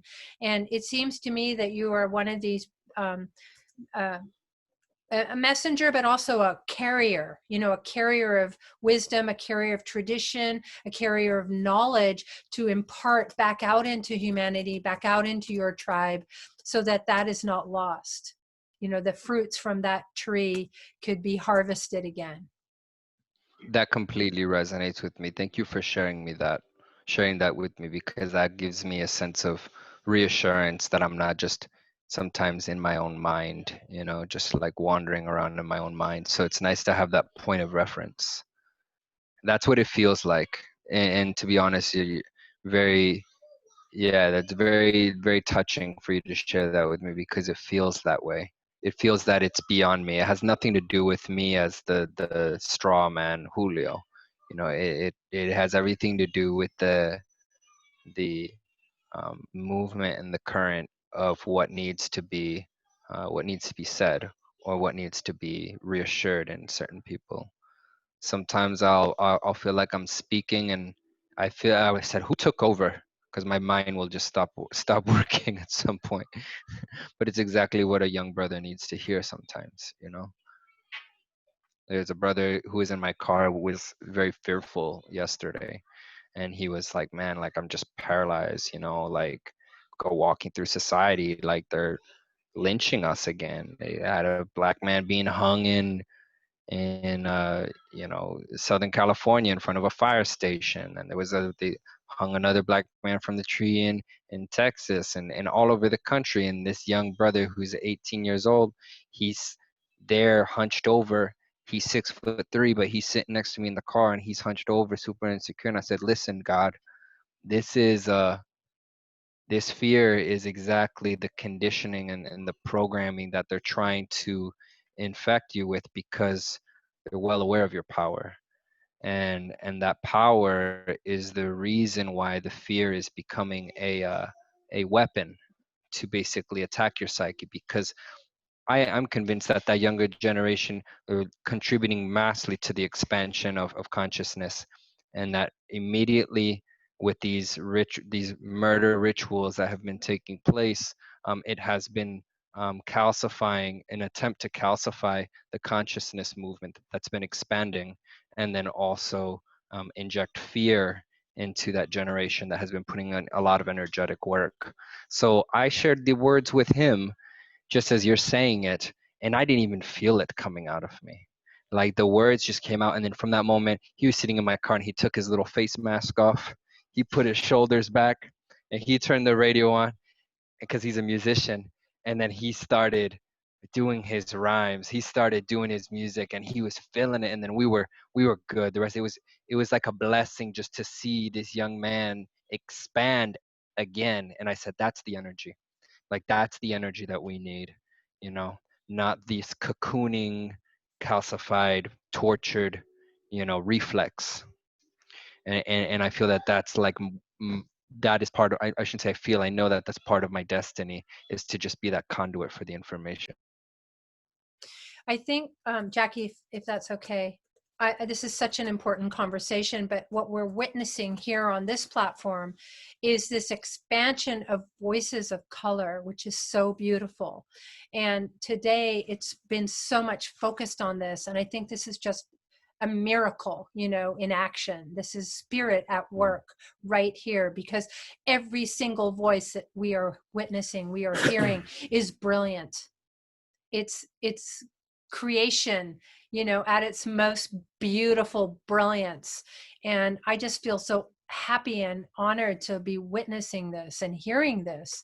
And it's nourishing me. I feel like I'm growing like this little plant, getting bigger. And I just you know, I'm so excited for more of these, your beautiful voices to be heard out into the world, you know, and we're going to expand this beautiful rainbow.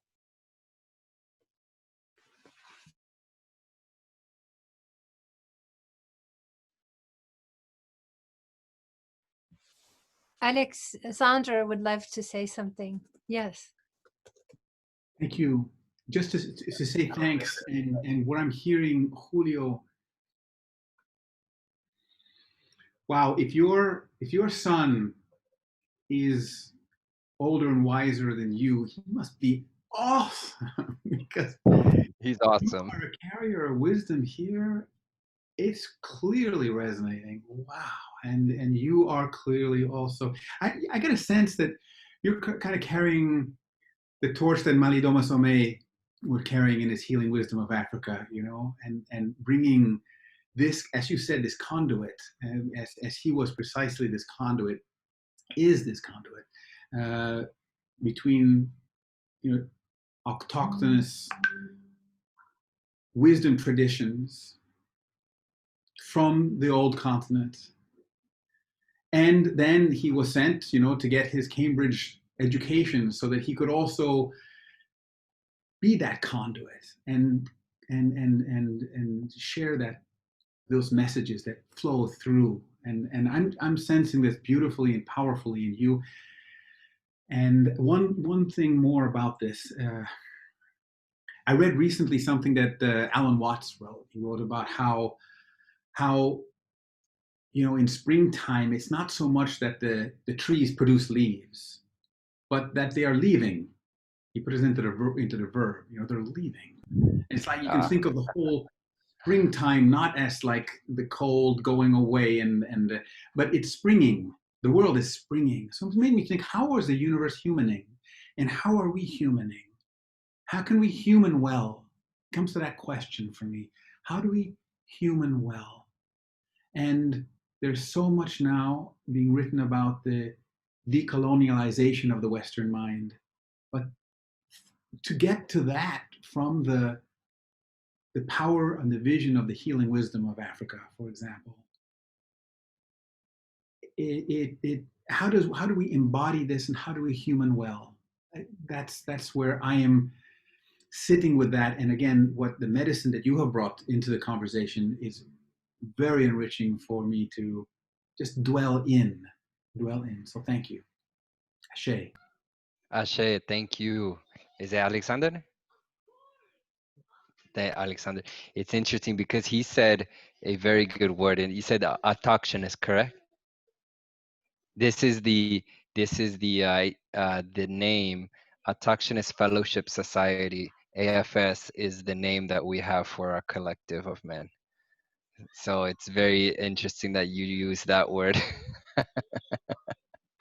Because this word to me is the most appropriate word for the reservoir of information that we're looking to erect back into our psyche.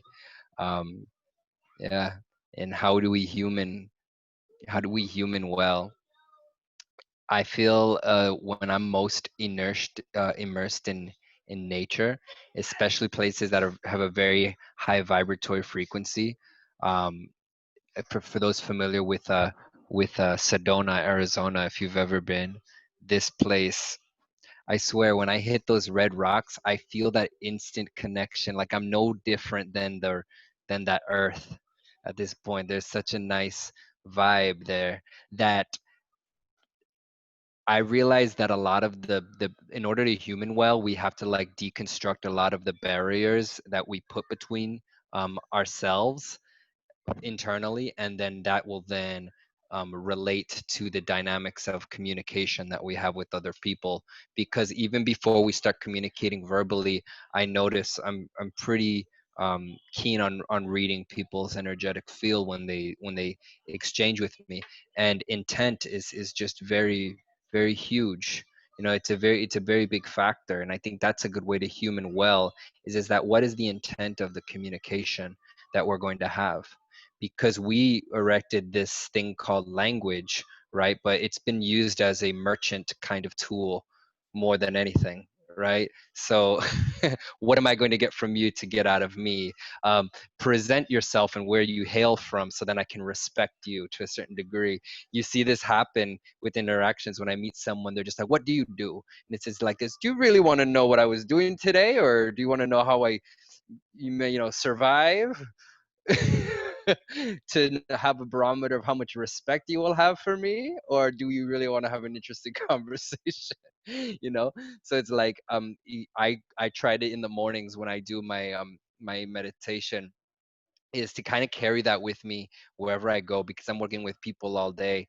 And the intent of the connection, the bond that you're having with someone, is going to help you expand in human well. I should say it helps me. It helps me human well, because I get very deep with people sometimes, and that can make some people very uncomfortable on personalized level. And I'm any person from the grocery store to anyway, but it's because that's what we need. This is really what we need as a human, and that is to have that empathic energy that we've called love, be not monetized towards just like certain people. Like, yes, of course I love my daughter, my son, but this is not something that is scarce. There's no scarcity of love, but we've been kind of conditioned to feel that, to believe that there's this scarcity of love, and there's certain people that you love, and other people you then label your friends, and then other people you label acquaintances, and other people you label clients. But I feel that if you start peeling back the onion of what love is, that's another component, along with intent, with how you human well. And that's really that empathic current of how you bond with somebody. And just so many things can be resolved from, like, conflict resolution, for a lot what we're seeing on the streets, right? So many of these situations, if there was an empathic element that was being addressed from the beginning, you can diffuse any of these situations, every single one, if there was the empathic and intent, and also the intent to have a level of understanding, which is, uh, those components is what will make us really human well, and make us be very symbiotic with this society and situation around us. I kind of like drifted off, but when you say human well, it's like boom, it's like, oh, I got it. It's like, I feel like we can build on reflecting on the intent of our communication, because I've felt pigeonholed in certain, like, corporate environments and things like that, where you're with certain people. But the reason why was able in one of my positions to be able to just go from the guy that was answering the phones to having no one between me and the CEO is because of the human element and component that I had in him as a spirit. It has nothing to do about benefiting on any capital gain or anything of that nature. It had sincerely to do with, hey, listen, this part of you really touched me about the way that you addressed this issue so unapologetically, and it really brought me closer to you. And people look at me like, that's a crazy thing to say to him. He's the CEO of the company, and you just said you brought me closer to you. And the fact is that he's a human. This is a human being with emotions, with current, with energy, and having to hide behind a calloused name of a CEO and all of this. He's receiving that rigid energy all day from people who are tiptoeing around him and treating him as a deity or like or a king. Where basically he put off a very beautiful current in a particular situation that was very sincere, and I expressed that to him. I said, hey man, I appreciate you for that. Like, that brought me closer to you, and I feel like I can be proud every day to coming to work for you, and for your vision, I should say. I come to work for your vision. And then that humanized our relationship to the point where the CEO title doesn't matter, the director level doesn't, none of that matters, because we're doing exactly what you're saying. And Alexander, that's humaning well. We're humaning well from a holistic standpoint of intent, of love, of great energy. And I think we can connect with anybody that way. It doesn't, all of everything in between is just filler. It's just filler language. Can I mention one? I don't want to, just one more thing, real small, and because making me think about this concept that from Teilhard de Chardin, who talks about this concept of syntony. I love this concept because it's not the same as harmony. Not, harmony, it's important, but harmony you can have as a chord. You can have something that's static, like you balance on one foot and you got some static harmony, and it's the kind of harmony that you have when it's like R.I.P., rest in peace, when you're dead, But syntony is dynamic, it's living, it's growing. It's like improvisational jazz. And to play the improvisational jazz, you first of all have to know how to play the instruments. I mean, it's not, you can't just play instruments, you just want to do it, pick up a sax and play. So you have to know a little bit about music, and you have to be able to play improvisational jazz. And then you have to be able to listen. You have to listen to what is seeking to emerge. You have to listen into. And then syntony is about that kind of, not just resonance, but consonance. It's that conscious resonance. I'll just show you this thing on my chair, because I got it on my chair, so I don't know if you see this, because it's here. It says, be the systems you want to see in the world. Exactly, be the systems you want to see. But it also says, be you in the world, right? And an artist friend of mine also pointed out, it says, the systems want to see. Because, that's where you're listening into. Yes. To emerge. It wants to emerge there, So I'm hearing this in you and what you're saying. But a lot, what I'm hearing, Julio, as well, is not just in the words you're saying. I'm hearing it in you, and that is the being seen. That is the humaning, where what you're being is speaking. The words are. That's nice. There's an alignment. There's a syntony between what you're saying and how you are being. But I think that is the most powerful connection. And speaking of which, he froze. I don't know if anybody else sees this, but right now when I'm talking about powerful connection, looks like he might have frozen, which is really interesting. Again, and he has sacred light shining on him. It does. He does. He has sacred light froze. on the right end. From where his son is, I mean, his son, spelling it in both ways. So he pointed in that direction. Can you see my movement, or am I stuck? You're stuck. Can you hear my voice though? We can hear you great, Julio. It's just your image. Oh, okay. The most beautiful image, right? I'll try to reset it. I want to screenshot it. It'll be an album cover. That's right. No kidding. No kidding. Yeah. Look at him. Look at him. Yeah, I'm gonna do a screen capture for you there. Yeah, that's really cool. That's hilarious. I have to see that. That's funny. Okay. I wanted to build on something that Alexander said, because beautiful what's going on here, because what he's describing is also what I grew up traditionally playing, because he said jazz, and the difference between harmony and then what was the other word, Alexander? Syntony. You said syntony. So to me that parallels with polyrhythms, because the polyrhythmic structures of our traditional song and dance and in Yoruba and in Bantu and Caribbean traditions is based off of those principles that you're talking about. It says that there is a formula that you are initiated into. Literally, there's a ceremony where you're initiated to learn particular rhythms that are used in particular ceremonies to conjure particular frequencies. And so once you have those formulas, then that empathic bond that you have with the other players, you develop that empathic energy. That's when the improvisation comes, because you can literally feel the current of each player coming and going. And then that's the jazz, that's the improvisation that you have from the drums then talking to one another. If you listen to some of this music, it sounds just like a conversation of drums. Like you have the foundation, which is that initiated rhythm that everyone had to be initiated into at certain degrees of their learning. But then comes that unspoken, unwritten language, which is that etheric plane of like expression. So it's very nice. Just is like what you said again, very reassuring, just like the previous question that the Queen had for us earlier. It was the same kind of like reassuring, uh, piece to the jigsaw puzzle, so to speak.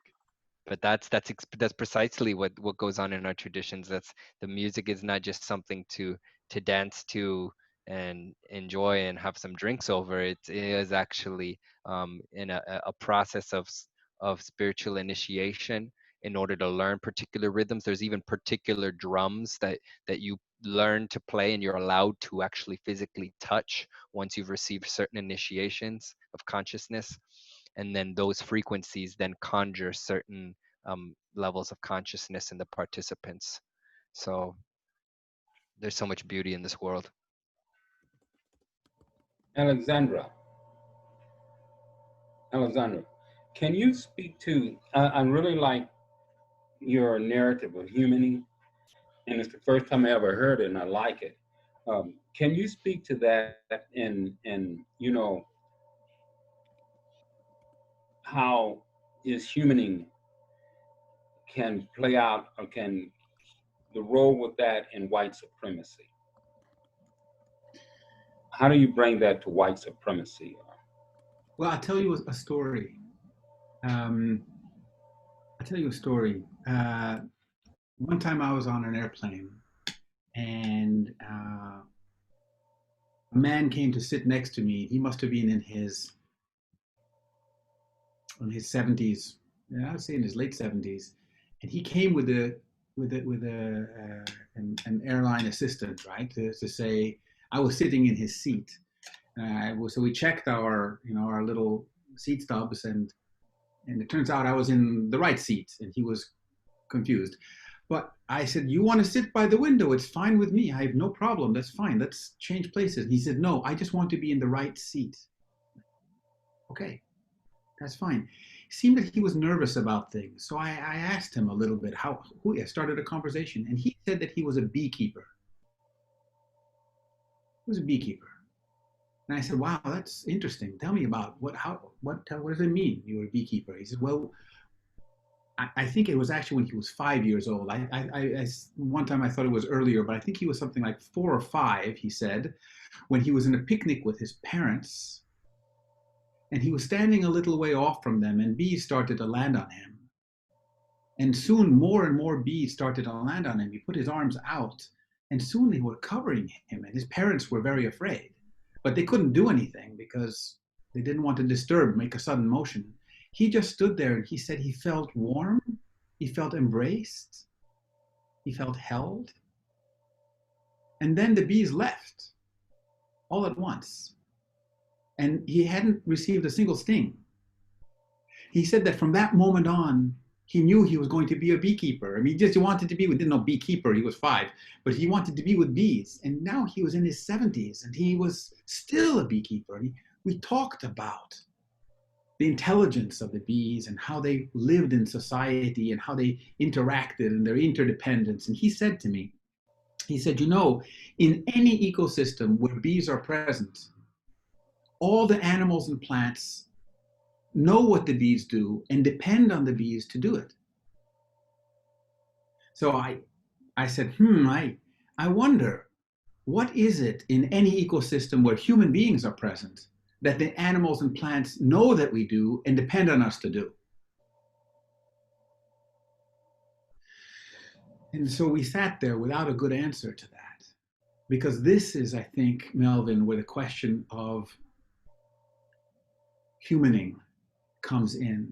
And how do we human well? To human well is to have that ability to play that jazz with all of everything around you, with the stones in the Sedona landscape that sing a song more ancient than time.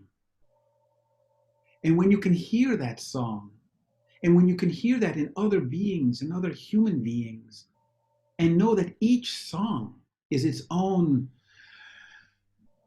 gift. There's no way to put that. It's each one. How can we actually hear that? But when we have our filters that are conditioned because of the stories we were brought up in, the privilege that we have, that we don't question, and that we have, through those filters, the inability to actually see the other. That's, I think, where the biggest challenges are in our society, to really see each other. And I don't mean to see with the eyes only, right? This is to do that, to be able to have that level of syntony and that level of engagement. So what the question for me then comes to, what is our legacy? What do we want to be remembered by? I mean, what do we want our children's children to say about how we were in this life? And what would we say if we were to look back on our actions on a daily basis of how we interacted with other people, with animals, with the world around us? Would we say they're humaning well? See, for me, that's, I think, the kind of questions that we can ask ourselves in each engagement that we have. Are we humaning well? Or is this something that is perpetuating simply a way of being deaf or blind in ways that suit our comfort and nothing else? But to really ask those questions and to really sense into them is not easy, because the filters that we have are so strong. So this is where that whole area of the decolonialization of the Western mind is so important. There's a lot of work on this, Melvin. And unfortunately, I think a lot of it is very academic. And they write about how to decolonialize the Western mind. But to really do this as a human being, I think that's where the real challenges are. I wish I had a better answer for you, Melvin, because if I did, it would be great. But this is where I am with this. And you're on mute. Primary reasons for asking that question is when you're in the face, when you've been killed by white supremacy, really literally every day. You know, how do you be human with that force? This is for the people in the streets, you know. Then, you know, they just want to get this force off of them, this killing off of them. They want to get the killer off of them. They want to get the knee off the neck. And sometimes the person got the knee on your neck, they don't relate to softness. They got right like, motherfucker, I'm going to do something to you if you don't get your foot off my neck. They might hear that, and then maybe after that you can do some humanist. Maybe that might even be humaning. I don't want to take this. I don't want to take this too far, because I want to be listening here. But one last thing on this, and Julio also was mentioning, you know, he was mentioning martial arts. I am 36 years in the martial arts, but it's a path of peace for me. But it's hard to understand that, because my styles are both karate and taekwondo, and these are hard styles. But when somebody abuses their position of power, I can't stand by, and I've gotten in the wrong places before, and now I have not had to do anything but intervene and come in between, because I know that if they come against me, I can move them aside. But I don't have to use that force. But there are times when you don't have that force, that strength, that training, let's say, in a martial art, let's say. And so then what? Then to be able to stand up, to be able to scream, to be able to say, this must stop, and no, I won't just let this happen. Because it's not just that moment. It's the whole history of what has gone on that is intolerable. Intolerable. And it's all of that. It's not just the moment. And to be able to say, I am now not going to take this at all, not anymore, just not at all. And to stand up and to lash out it is completely understandable. How though? How can we? I mean, as you know, the saying is, love everyone, but don't sell your sword. This is what the samurai say, right? Yes, Right? yes. Love everyone, Ashe. so don't let yourself be stepped on. Just, you know. But then, when the system is so much bigger than Come here. you are, what are you going to do to stop that? Come here. Come here.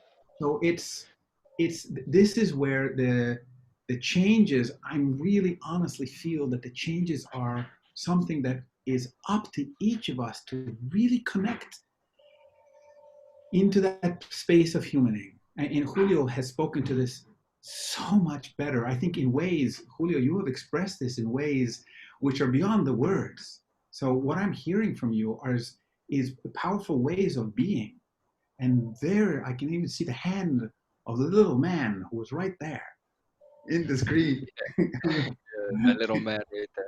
Yeah, who can teach. Excuse This me. is where What, the teaching comes I from. think what I was trying to say is that the black rage, the anger, that's the humaning. Yeah.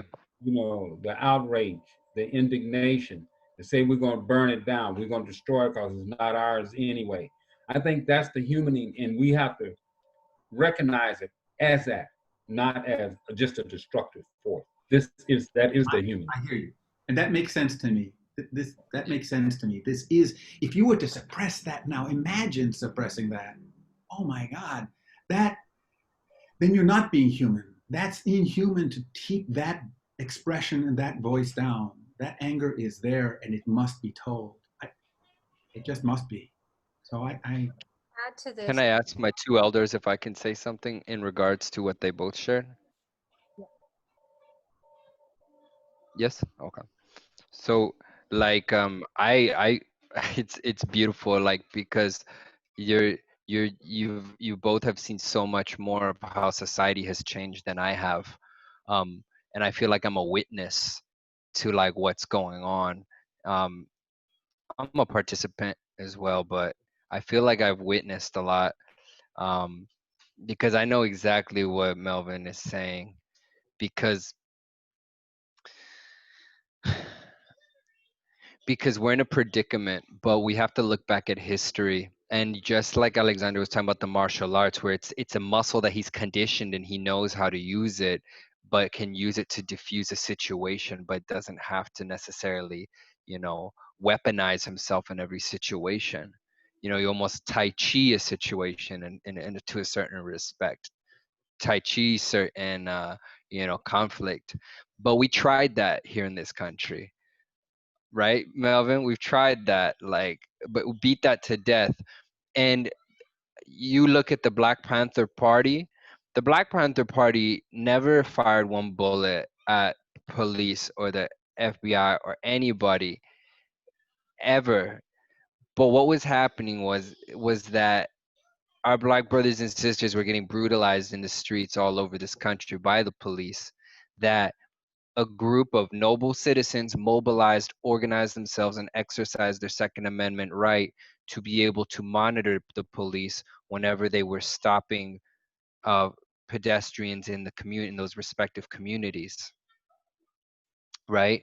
So whenever the police officers would pull someone over, then the Panthers would be at a legal distance and they would get out of their car and they would stand there and watch the police officers and how they're interacting. If the police officers would pull out their weapon, then the Panthers pulled out their weapon. If the police officers put a round in the chamber, then the Panthers would put a round in the chamber. And there was the amount of violence that was reduced from the police on the people in those communities when the Panthers were doing that work, were doing that karate, when they were doing that work, it was reduced. But then what happened?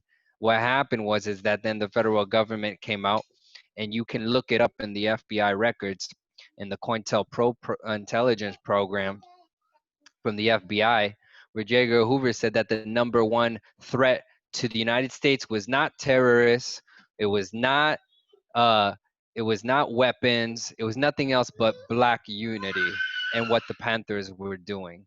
So we're at a point where now what had been being conditioning since they cut our leaders' heads off and they executed them in front of us in order to emasculate us as a people. Now what they're getting is like a breakout. You know, you're seeing like the body, once it accumulates enough germs and enough toxins, then your skin starts to break out. And that's really what's happening. And guess what? There's not much you can do. You got to just let that breakout happen on the skin in order to teach that body a lesson to not put that toxin back in the body. Don't drink that food, don't drink that poison, don't feed it that filth that gave you that breakout to begin with. So we're living in a very trying and troubling time, but when we look at the macrocosmic situation, like it's completely necessary. It actually needs to happen in order for humanity to come to terms with its civility, you know, in the future. I just wanted to like kind of like draw the bridge between what you both are saying, because you're speaking the same truth. You're speaking the same truth, just like it's when we zoom out and look at the panoramic picture of what's actually happening, and then draw the parallel between like the human body, you can kind of like get a closer idea and have some reassurance of what's happening. What I think is a shame is that if we're not mobilized as a people, and I'm speaking directly to our Black people, is that if we're not mobilized as a unit and create a code of conduct and create a set of standards and essentially organize like we have in the past, then our emotional turbulence can be used for other folks' narrative, which I feel is exactly what's happening right now. Is that everything from martial law coming from the higher echelons of the government to stripping away particular rights are now being used in retaliation with the breakout. But if we had a mobilized structure with the leadership that we used to have, we wouldn't be in that predicament. And may I just say quickly, and I know that you want to also say something here, and it's now, by the way, getting towards 11:30 in the night here for me, and I actually know that I have to go and get some food. I have to go too. I wanted to say one thing here to Melvin in particular, and that is that, Melvin, I don't know what I'm talking about. I'm trying to learn, but I don't know the experience that you have. And I know that I have blind spots in this.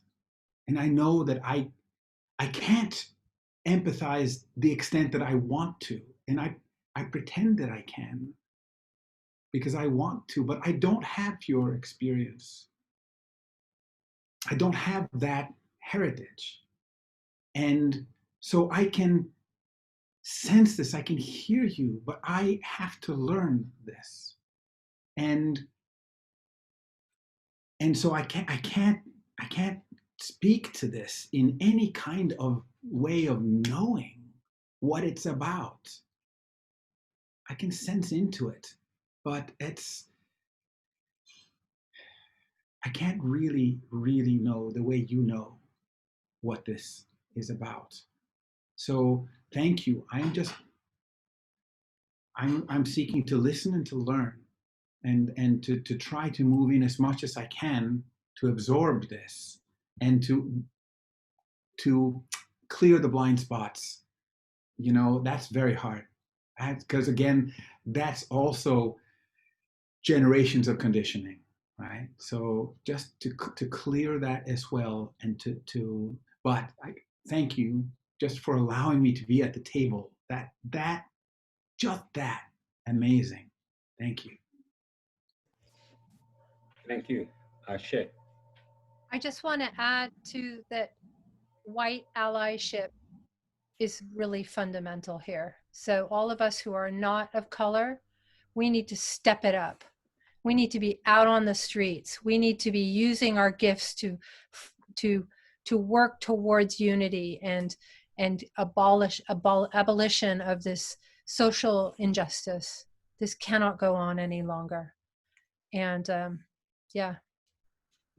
Thank you, sweetheart.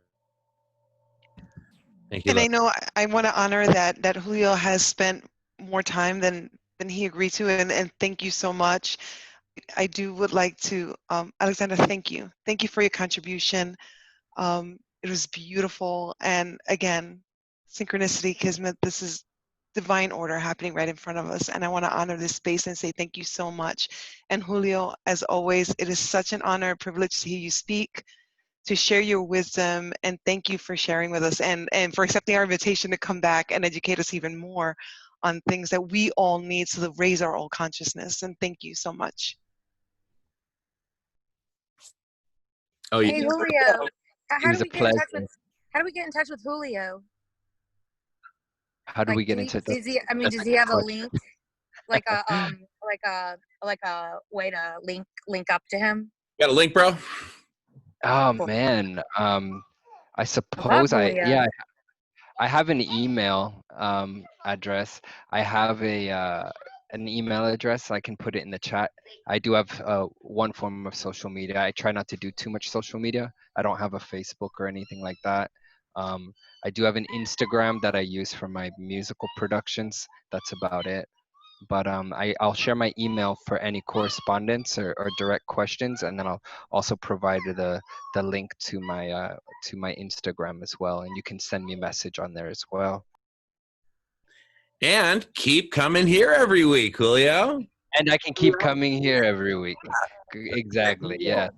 You see, I prefer this because to me this is more of a a holistic interchange of energy, versus an Instagram. You're spirit's talking to the child, but on other social media platforms, you're more so like, it's more compartmentalized, whereas it's more fluid. So I do appreciate it.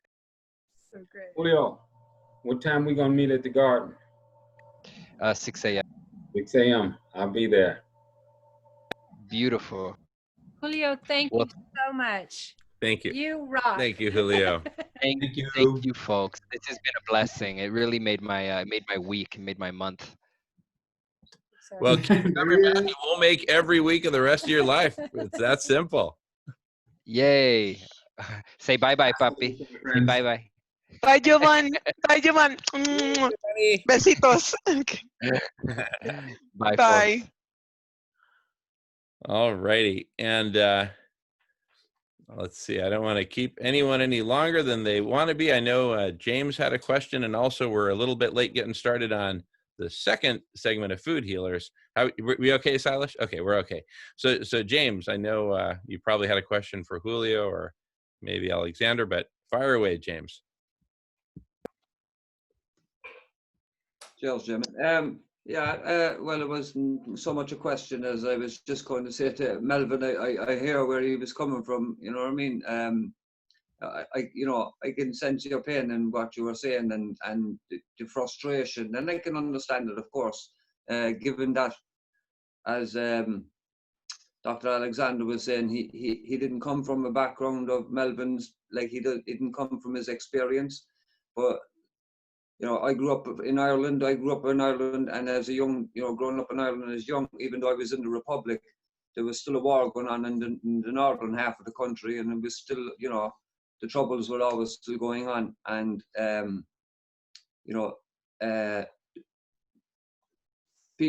understand where you're coming from, but at the end of the day, the frustration, they were out in the streets, they were rioting on the streets, and they were, battering the armed forces, the British armed forces, with sticks and stones. That's what they were fighting them with, like. And they tried everything, and that went on for 70 years, 30 years. The most recent one was 30 years, but it went on for 900 years, really. Like, the British have been here since 1190 or 1170. But the point is that in my lifetime alone, I saw the transition from the tyranny and the violence and the struggle to the frustration, and then to the transition of, it had to come to, like, it's as I said earlier, when I grew up thinking I hated the English people, but I didn't realize I didn't hate English people. I realized that as a young adult, it was the establishment. It wasn't it wasn't the people. It was the establishment and the system that was, behind the tyranny and the colonization and everything else of the country. But the point I'm making is that it took generations for us to figure out that we still had to come to a table to have a conversation and to sort out and peacefully come to an arrangement. But that conversation would never have took place until that establishment was brought to its knees. And the only way that could be done was take it to their own streets, because they, you know, to show them what it was like for us, but also not to harm any innocent people. And that was one prime thing, not to harm anyone innocent. It was the establishment that was the target, and it was through the monetary, you know, catch them where it hurts, which is the money. You're in a different position, it's a whole different situation, but you're still in the situation where you're almost there like we were, in the sense that, you know, only in recent years we've had peace in Ireland. And what I'm saying is I lived to see the transition of it, even though it went on for hundreds of years, just like the same situation with the racism and the, you know, the slavery situation. It's all gone on for hundreds of years. It's systemic, it's inbred. No, it's taught to the children, the hatred's taught, the racism is taught to the generation after generation. And it's the only way now that it can be got out of, the system, is to reteach the new generations coming up. But we have to solve the problem first before you can start to reteach the new generations. But anyway, the point is, the way I see it is that you're close, like the Irish people are close. You're close to the problem being solved, in the sense that it's solving itself in one sense, because, you know, the rest of the world, including all nations and many white people as well, as you can imagine, we're here sitting with you as well, like in conversation, and in, you know, point I'm making is that I'm kind of getting slightly frustrated, I don't know, but the point I'm making is that without bringing them to their knees, without making them sit at the table, they would never have come to the table to have the conversation. So I understand your frustration there.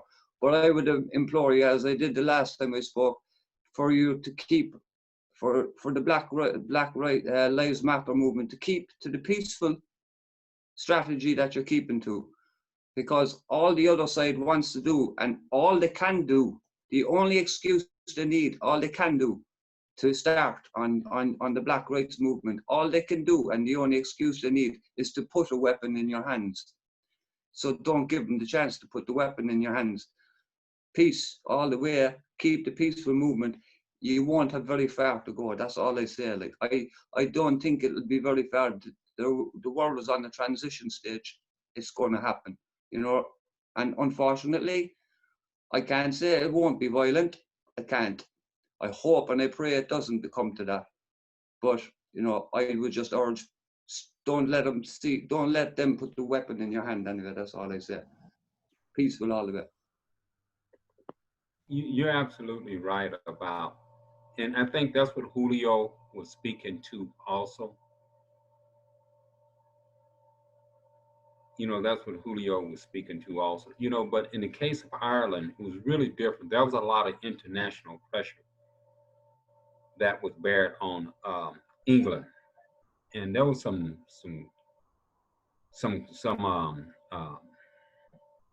compromises made, you know, with the international banking system for England to pull up, you know. And right in the United States, there was a lot of money going over to Ireland. There was a lot of American politicians. Everybody was putting a lot of pressure on England to lighten up. And they figured out a way they could do it by integrating the two, you know, Northern Ireland, the Catholics, into the system, where the system really remained unchanged, but they was integrated more Ireland's in it. The difference here in the United States is that we have it's not only Black people, but it's just people of color as a whole that are disenfranchised. And we don't feel the you know, with the George Floyd, it brought some international shame on the United States. It didn't really change policy, but it brought some international shame, and that was really, really great.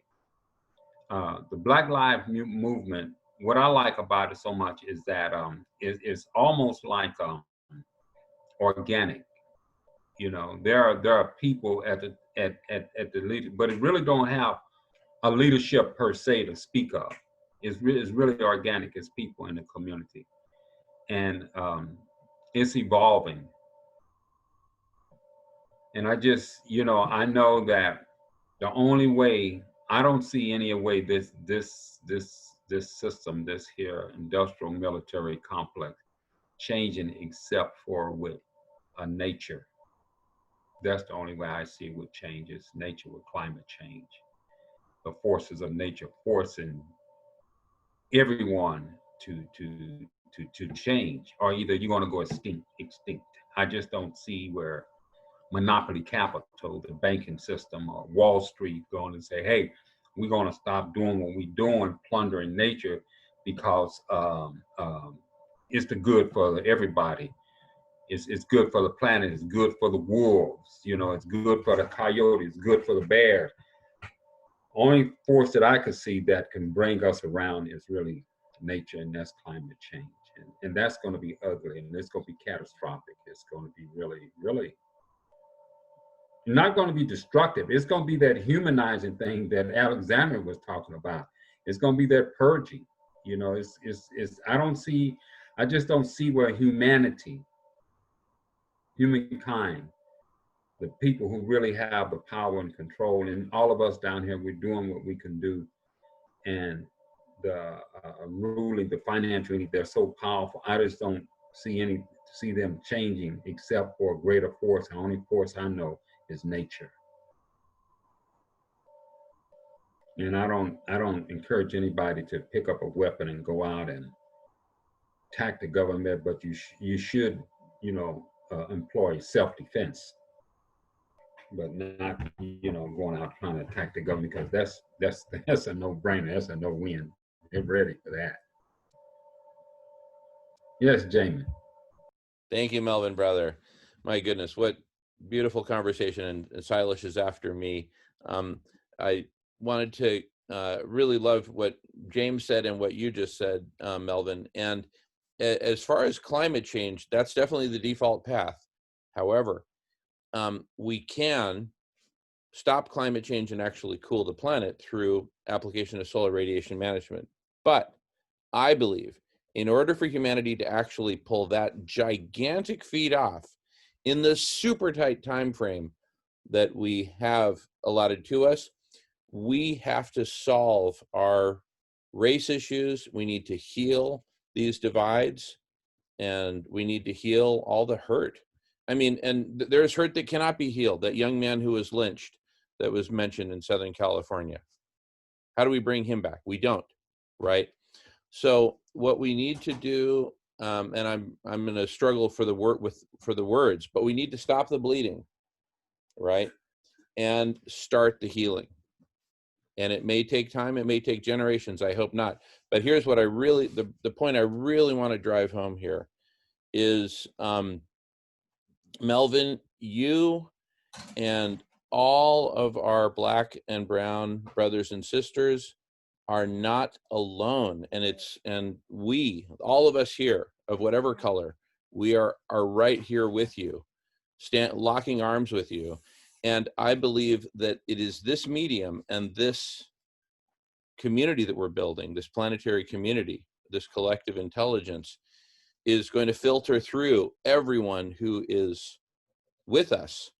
And together, all colors of the rainbow are going to work together to defeat oppression and colonialism. And we're going to do it with such power and such eloquence and grace and healing and compassion and love. And even when we deal with the active oppressors who are racist and oppressing and all that, we're going to deal with them with compassion and love and strength. All the above, right? I just wanted to make those points. And go ahead and respond, Brother Melvin, if you'd like, and then Silas is next in the queue. Go ahead, Melvin, brother. Ashe. You know, I speak to always the brotherhood, I speak to humanity. I don't want to say brotherhood. The brother and sisterhood of humanity. And I look, I know I have allies that I don't even know who they are. And for me, it don't matter about someone's social and economic status or ethnicity if we're on the same team. You know, allies we really against colonialism, we're really against injustice and speciesism, you know, ableism and you know, the destruction of this earth. There are a lot of us who are allied together. We're allied together. It's just that we all going and we doing the same thing. We just so spread out. We're not, you know, as I said before, if we can have a unifying voice, a narrative that we was all telling that same story, I think that would be great. But having said that, I just don't see the powers that be, you know, saying, okay, we're going to listen to those guys and we're going to make some changes for the benefit of all. I just don't see human nature being that way. When you from in this position of this egotistical a mindset of separation, separateness, domination, and privilege, and to give that up for the benefit of all. I just, you know, it may be a pessimism, but my experiences have shown me that those people who have that type of power and authority, the only thing shake them is something come on stronger than them and they can't deal with it and they have to kowtow to it, or either they will meet their demise. And the only thing I know they can do that is Mother Nature. Well, collective superintelligence is going to do it, and you're right there front and center. I want to pass it to Silas, and then Jay also has his hand raised. Go for it, Silas. Yeah, thanks, Jamin. I actually put a quote from Mahatma Gandhi on the chat box. He wrote this in the book Hind Swaraj. And he was talking about the British rulers of India at that time. This was in the early 20th century, 1909 is when he wrote that book. And he said basically that it was for commerce. It's for the sake of their commerce that they have these colonies, that they have the army and the navy are intended to protect their commerce. So, I mean, we know that slavery was an economic thing that the people of the US did. It was to exploit people of another color or another race to grow the economy, right? And this is the reason why the US now has military all over the world, because the US is basically protecting its commercial interests. So this is why, you know, Gandhi was going after the British commercial interests with the Khadi movement. He said, if you just go and, you know, stop buying their clothes, you can shake the mighty British Empire, which he did in 10 years. He showed he could do it. This is why I say, don't lose hope. You know, even though the people at the top are not going to listen to us, but they listen to the commercial interests. So when we stop buying their stuff and we stop, this is why the vegan movement is so powerful. This is why they're scared of it. Because the vegan movement fundamentally is saying we're going to shrink your economy. Because we're not going to, you know, take that food and feed it to an animal and then wait for it to come out of the animal and then use it. So when you fundamentally shrink something, it's like you're dropping them into a swimming pool, okay? The entire economy, and it comes out with shrinkage. It is something that they cannot tolerate. This is why I keep stressing veganism as the lever that we have 3 times a day that we can use to attack the man. Okay?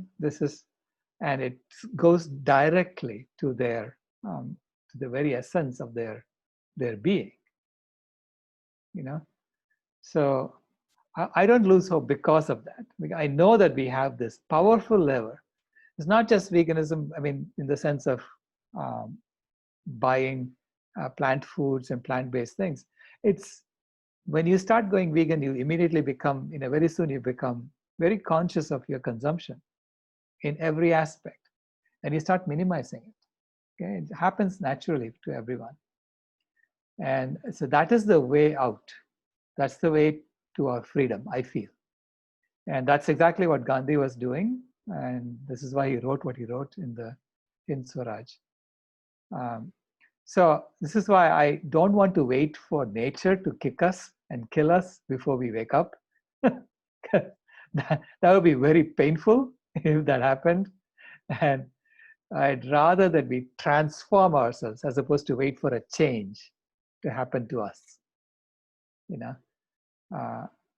which is what the vegan movement is. It's about transformation. It's about changing ourselves first before someone tells you to change, someone makes you change. So I would love for the vegan movement and the Black Lives Matter movement to come together and to recognize that there is this powerful tool that we have, that we all have, no matter which movement you're in, whichever justice movement you're in. This is a very powerful tool we have at our disposal. And we just have to use it. You know, it's at the tip of our forks every day, 3 times a day. You know, Sailesh, when I met you, I became a vegan. Because remember I said, how do you fight these bastards? That's what I said. And then you showed me that, and I said, and I still believe that. And that's why I am a vegan. And that's why I don't participate in this economy like I used to. You know, we have to do things, but, you know, in terms of animal products, and, you know, and more mindful about my waste and you know, my stories that I want to tell, and what I'm introducing my family to veganism, because it starts with, as Julio so very eloquently talked about it, we have to have this inner transformation to make the outer transformation. And that's one of the things that I like about veganism, is the inner transformation that it requires to really live that, to be that. And in doing so, the good we do for the earth and for others on this earth. So I'm in this here for everyone, just to go down swinging, just to throw a blow. Because I don't think that even all our efforts with it, and I like your idea about radiation, the REM is wonderful, but I don't think the powers would be,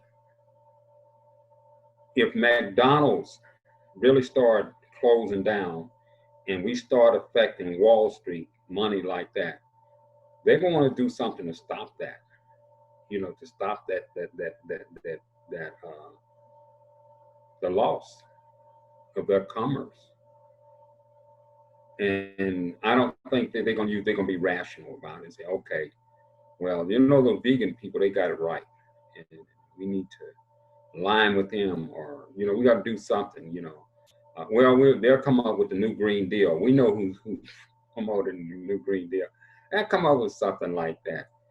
But I think in the end, in the final analysis, even, you know, it's going to be ugly. It's going to be ugly, and it's going to be painful. And that is really part of the growth, the transformation. When you look at, you know, Sailesh, and I really like your story, the greatest transformation in human history. And I'm just really honored to be a part of that, where I'm at, and in the stories that I tell, because I really believe in that. That's what we're trying to do, bring about the greatest transformation in human history.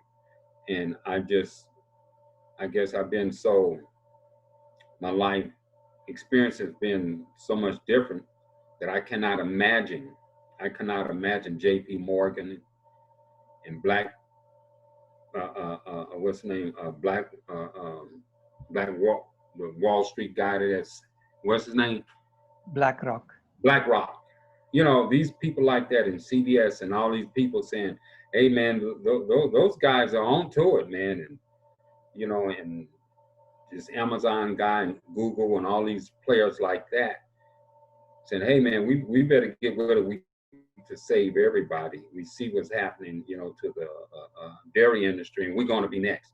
I just think they're so nefarious and diabolical that they'll push the button and we'll all go down. But Mother Nature is there.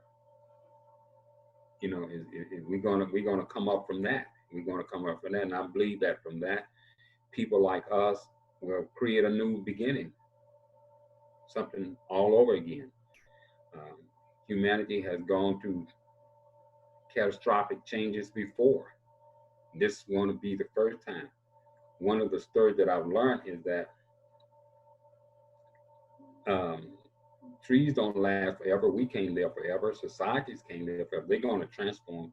Maybe this is nature telling us we need to transform. You need to transform real quick, or I'm not playing with you guys.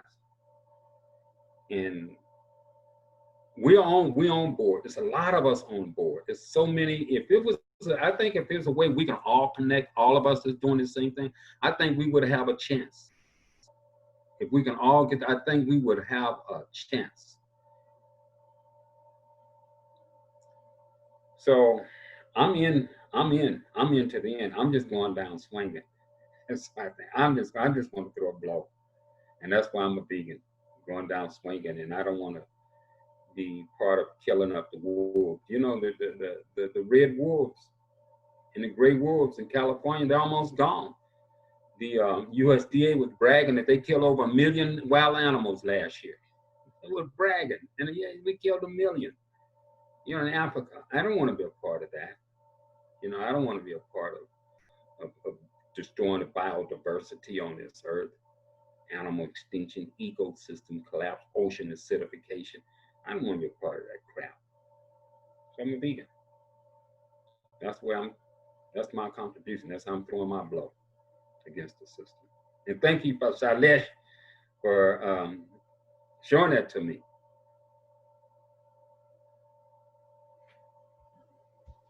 Beautiful, beautiful, Melvin. You know, and while you're going down swinging, just keep that beautiful smile on your face, because that's going to charm the rest of the world into here. And in this collective superintelligence that we're building, we can all harmonize. And once the truth is exposed, and exposed from every possible angle, there's no other conclusion but that we must purge violence and domination, and dare I say, other contaminants like money, at least in its present incarnation, et cetera, et cetera. And for more wisdom on this, who better than Mr. Jeff? Jeff, you've been waiting patiently. Thank you for your patience. Take it away, brother. People have called me Jeff a long time, but my name's actually. So sorry. I am so sorry. The letters are super small, J. I know you're J. And the thing is, in my defense, okay, 14 hours into a 24-hour block party. So if I need to call a Jay a Jeff, it's going to happen. And you know what? I'm just kidding. No, Jay, thank you, brother. Love you. Go for it, Jay. Oh, I was just going to say, when I hear you talk about nature, Melvin, the thing that resonates with me is that all of us in our nature are at our nature love.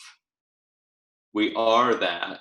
And for us to remember that with each other and for each other and see that in each other, it can help us all to recognize the love that is in every other version of ourself out there that also is love. And so it brings up a story about Mother Teresa asking if she would go to an anti-war rally. And she said, no, I'm not going to go to an anti-war rally. I will go and engage in a peace rally. Sign me up for that. And so it's taking a stand for something as opposed to looking at it as a permanent conflict that needs to be resolved. What you resist persists. As long as there is conflict in the mind, in the heart, there will always be that conflict. But to release the conflict, to release that, and allow for the expansion of peace, the expansion of love, the expansion of open hearts, the expansion of conversation between and for each other, to recognize the humanity, the human nature, the love that exists in every person, in every Black life that matters, in every white life that matters, in every, you know, human life that is part of this family that we are. Then to the extent that we can recognize that in each other and bring that to the surface, we will absolutely 100% be successful. That is what it will take for us to come through on the other side with the least amount of carnage, and, you know, rise not just victorious, but transformed as a species and as a planet, and for the better, so that we can truly be, you know, eating our way to wellness, you know, and living our way to wellness, and encouraging each other, finding the best in each other, you know, finding the good that exists in every cop, even the ones who are trained to put their knee on someone's neck, finding the humanity in every single soul that exists, and knowing that we are all part of that collective consciousness that created it, which is a tough thing to feel, right? To feel that, you know, I am part of the collective consciousness that you know, holds your knee on someone's neck so long that he dies. My God, you know, what does that do to the, it like brings tears to my whole being, right? To think that I created that as part of this collective consciousness, that I'm capable of that, and yet I did. We're all part of it. And so the way to expand beyond that is to truly step into, to recognize that we are and can be the expression of light and love in the world, so that we can recognize that in each other and bring that out in each other, so that we can truly then live and thrive in this new earth that we're here to bring about. This truly is the time of transformation. And we are, like, how fortunate are we to get to be here? You know, here we are, look at this group of people. What an amazing set of people here that get to be part of this conversation, bringing this transformation into the world. You know, who knew that I was going to show up on here and get to see the likes of Melvin and Salish and Jamin and Sarah and Danny and James and Paige. And here we are, you know, bringing this conversation up another level, so that humanity can be raised up another level, and the planet can be raised up another level, you know, by everything that we do, by every action that we take, every morsel that we consume, whether that's a morsel of thought, a morsel of food, a morsel of air, everything. It's all part of the fuel, and we get to be part of that fuel for other people too, by what we say and what we do. So I try to throw that into the mix as, you know, taking the conversation to a level that, you know, allows us to be truly inclusive, and that the way we step forward is all of us or none of us. So I feel you, and I really share your narrative. I do. And I like what, you know, when Sailesh said, the Black Lives Matter, marrying, you know, being vegan. And that's been one of the things that I want to do as a vegan, is to encourage people of color to become vegan, because I think that's the most powerful economic tool that we have to fight the system. And not only that, when you look at the chronic degenerative health problems that Black people suffering in this country. As we know, until recently, most of the people, until them people out there in Florida, at least what the media is saying, now the young people are coming up with COVID. But until that, it was they were saying, well, it was mostly, you know, people with preconditioned medical problems, and most of them were people of color who were dying from it. And that's because they eat all this animal food. So I am a strong advocate of veganism for not only political reasons, but also for the health of all human beings, And I really believe in the oneness of humanity. But I also understand, like Sailesh was saying early, is commerce that get in the way and separate us and start racism and start income inequality and all the various forms of discrimination that we see in the commerce, and also this here, the mindset of separateness and domination and privilege. You know, when you mix commerce in with that mindset of separateness, domination, and privilege, it is really a hard ideology to dislodge from people's thinking. And when you look at this country for so many years, the white population has been the greatest benefactors of this economy, Now you talk about trying to change that. That's quite could be disturbing and upsetting to white folks. You know, now I gotta, move over and let these colored people, other people of color, come in and get some, and that's quite frightening and upsetting. So how do you do that and still tell a story of oneness, of collectiveness, that we are interconnected and interdependent with each other? I think a lot of the leaders, the people in the Black Lives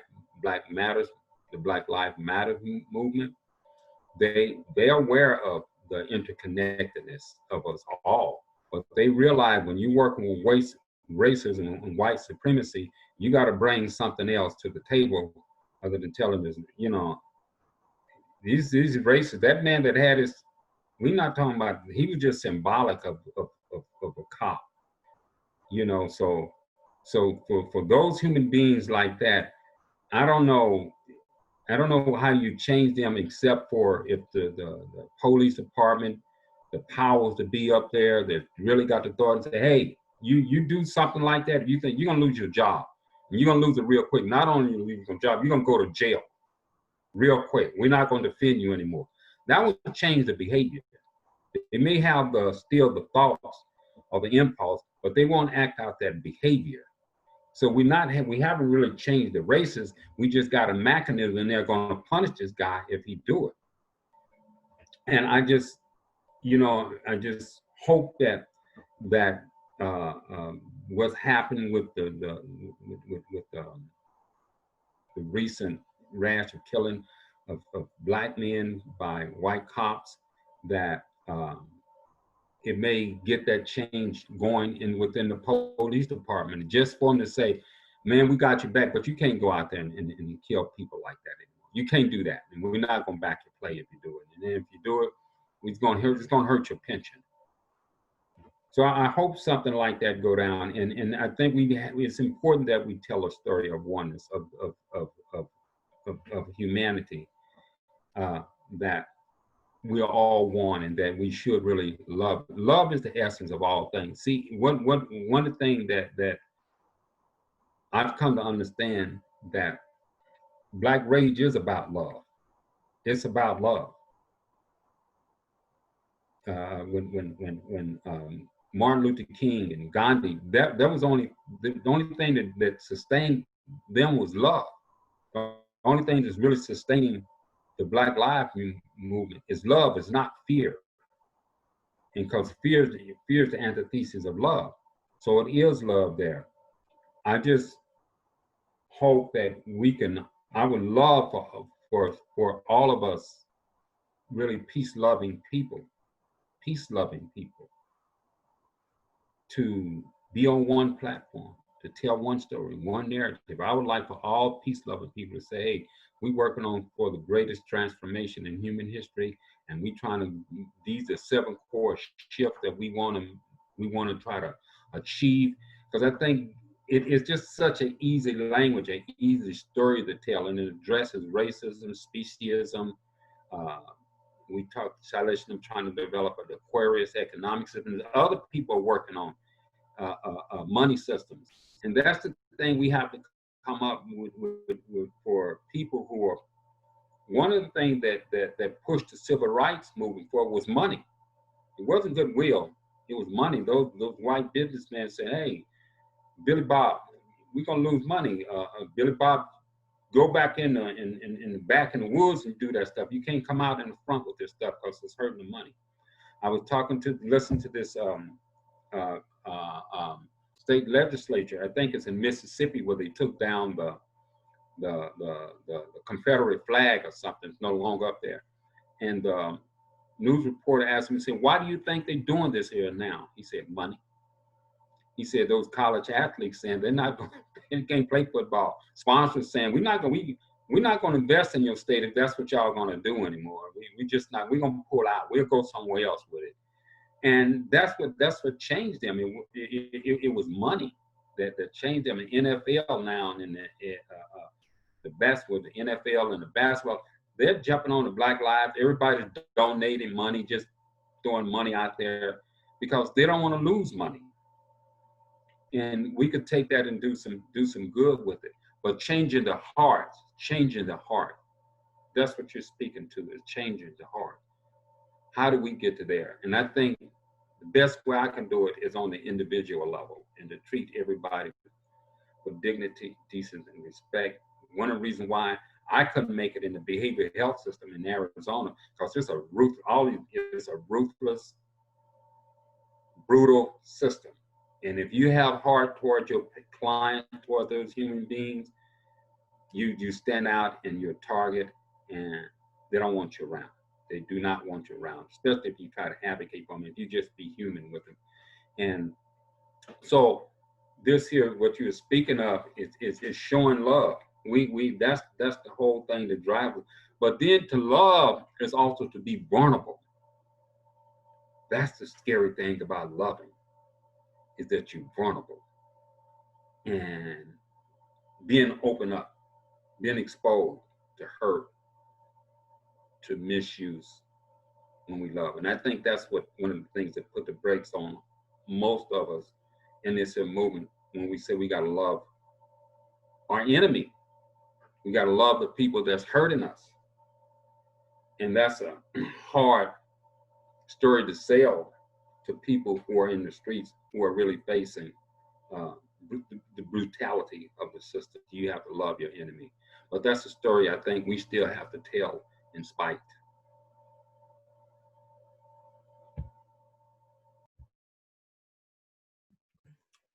Beautiful. Thank you, Melvin, brother. You know, I just feel the healing happening right here, right now, as people from different parts of the world and different backgrounds come together. And Paige, great to see you. You've had your hand up for a bit. Thanks for your patience. Go for it, Paige. Hi, everybody.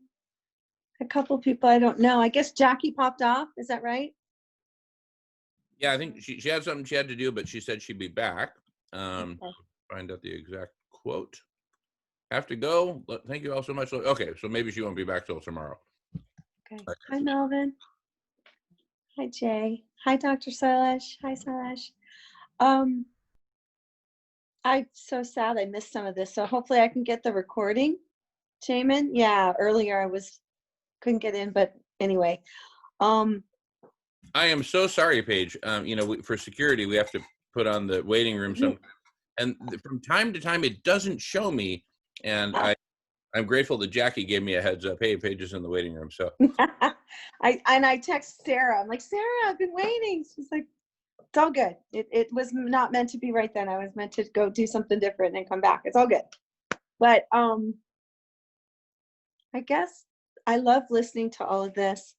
And I really appreciate what you said, Dr. Rao and Melvin there, how to, I guess, you know, to me, it's oppressive not to be vegan. It's also incredibly selfish. I've distinguished for myself that I was being very selfish when I said, well, I want my cheese, I want my fish. I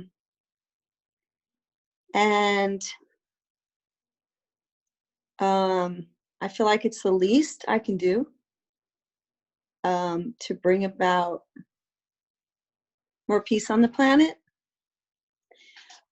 And I've been listening to a lot of different speakers recently. I say doing my homework. I've started a group of women who are white privileged like myself to own and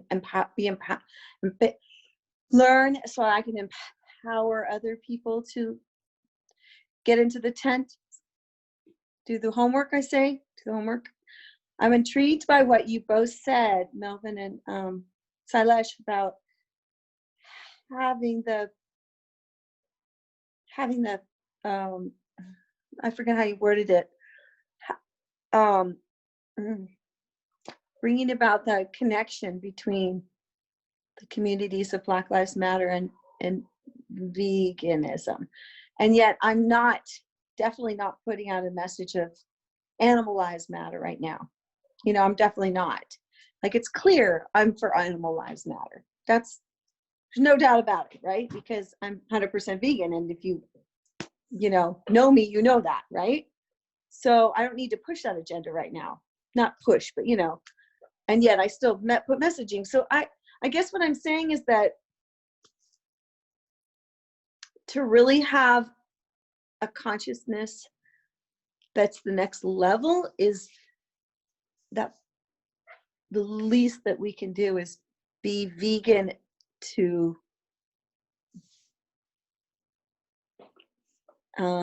bring about that selflessness. I don't know. I'm grappling. And I know a lot of people are not vegan around me. They're pre-vegan. So it's how not to, like, I don't want to be suppressive to them, but I also want to bring about the wake up. It's time. The time is now. No more waiting. What are you waiting for? Like, anybody know what I'm talking about? So, okay. Wait, Jay, are you vegan? Yeah, I'm just curious. You're raising your hand. Yes, for like 10 years. For 10 years. Yes. So how do you feel about, do you know what I'm saying? What are your thoughts?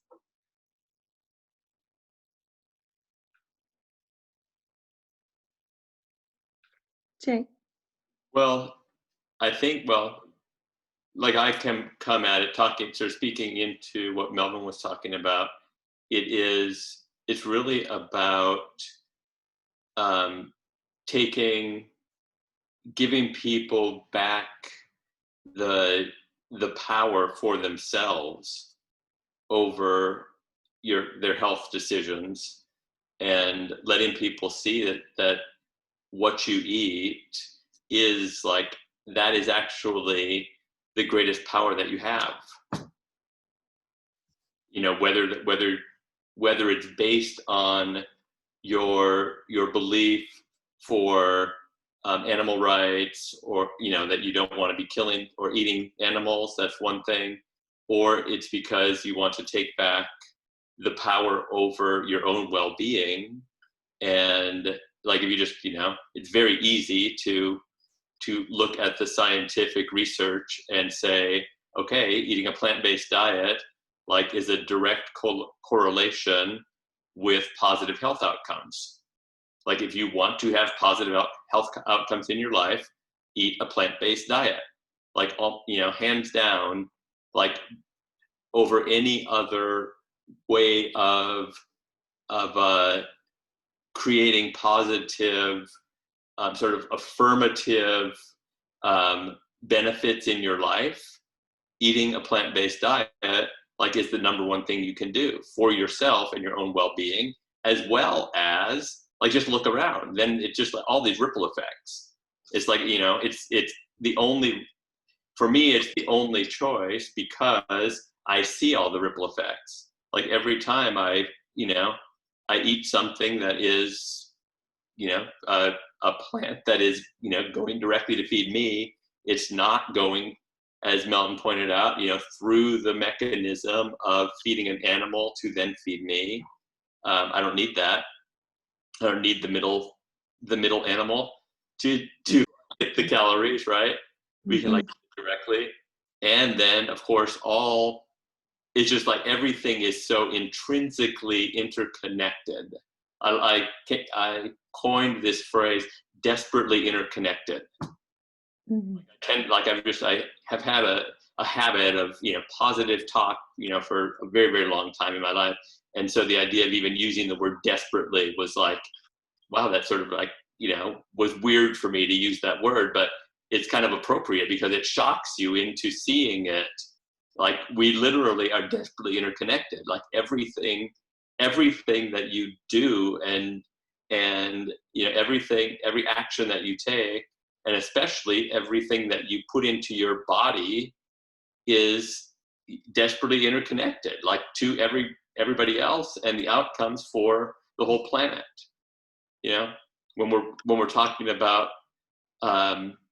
you know, keeping our climate under control and, you know, the impact that we're having as a species on the planet, come on, like, you know, going plant-based is like the number one thing you can do. There's no way around it. So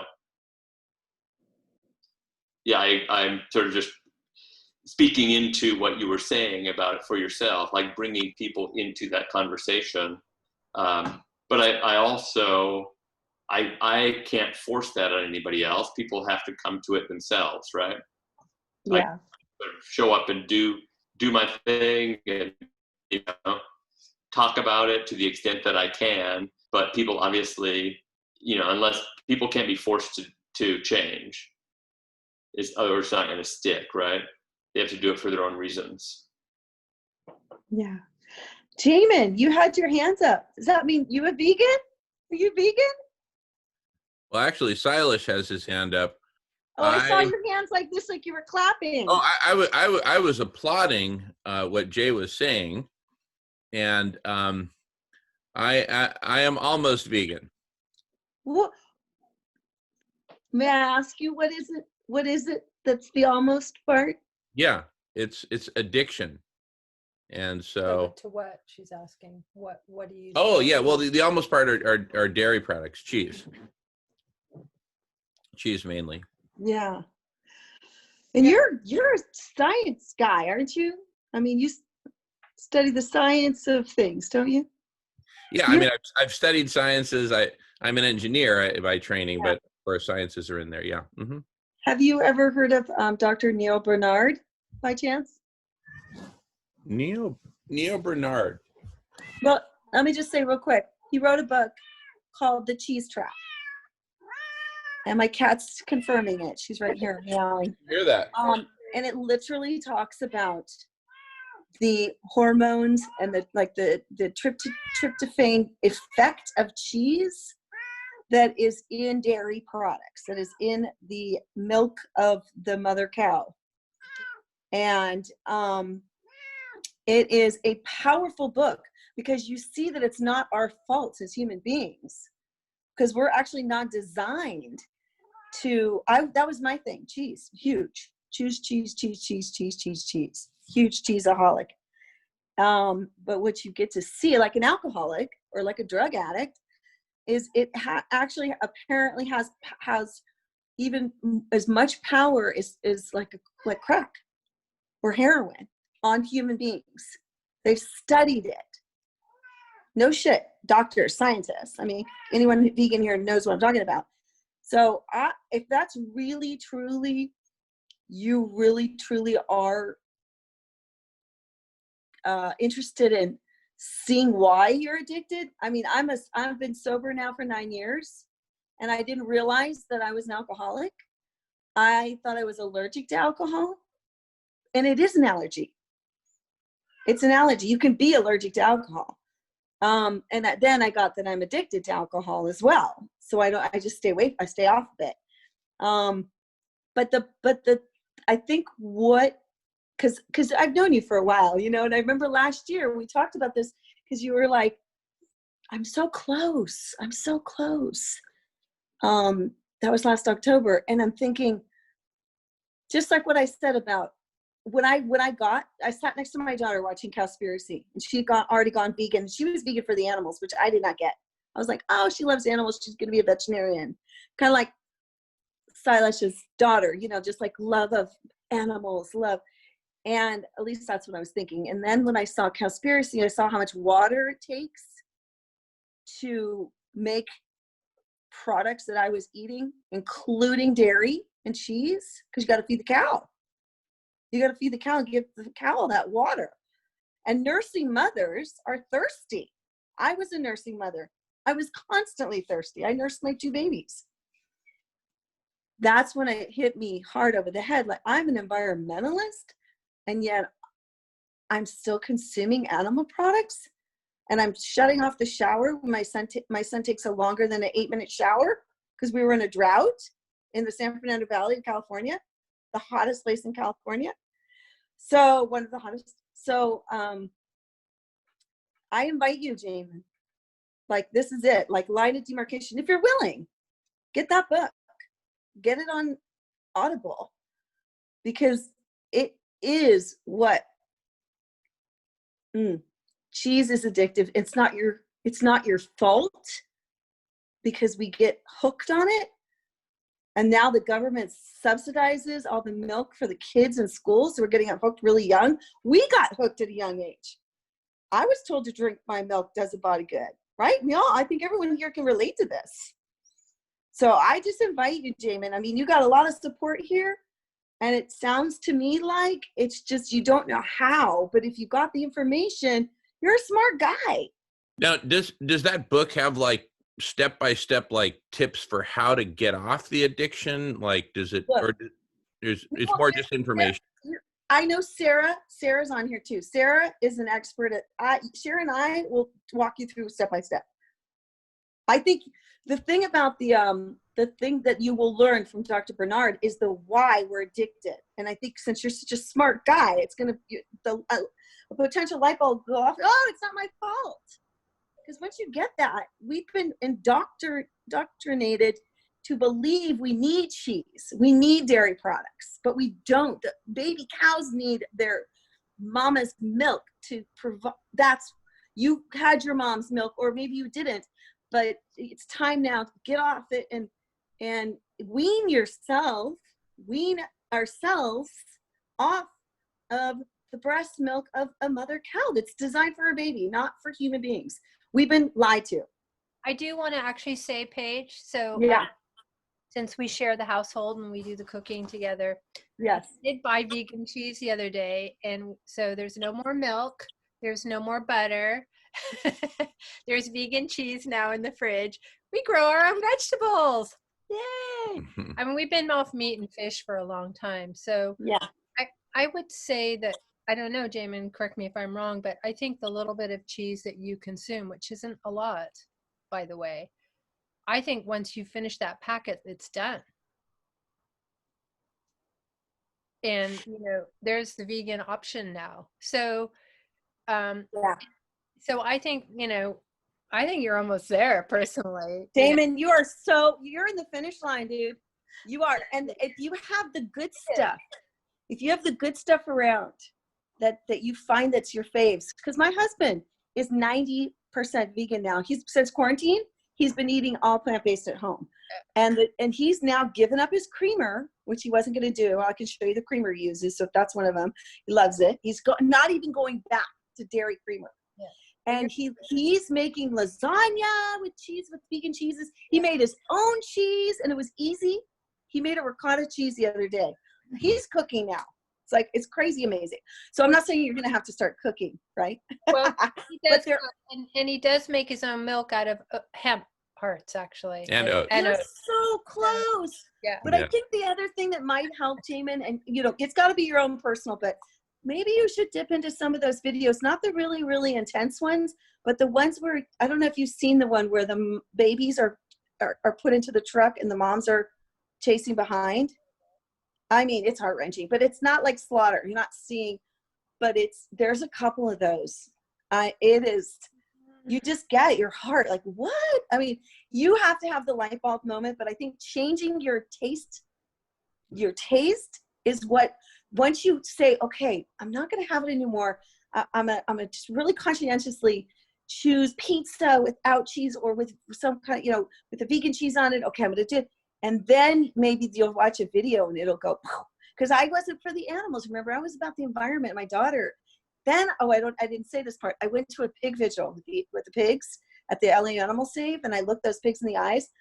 Oh my God, Jamin. I could not believe, I had never seen an animal that way before. I have dogs, I have cats, guinea pigs, rabbits. But when I looked at those pigs' eyes, and my daughter's like, Mom, you can't compare them to humans. I said, but honey, it was like I was looking at my grandpa, because I saw the eyeballs are the same shape as ours.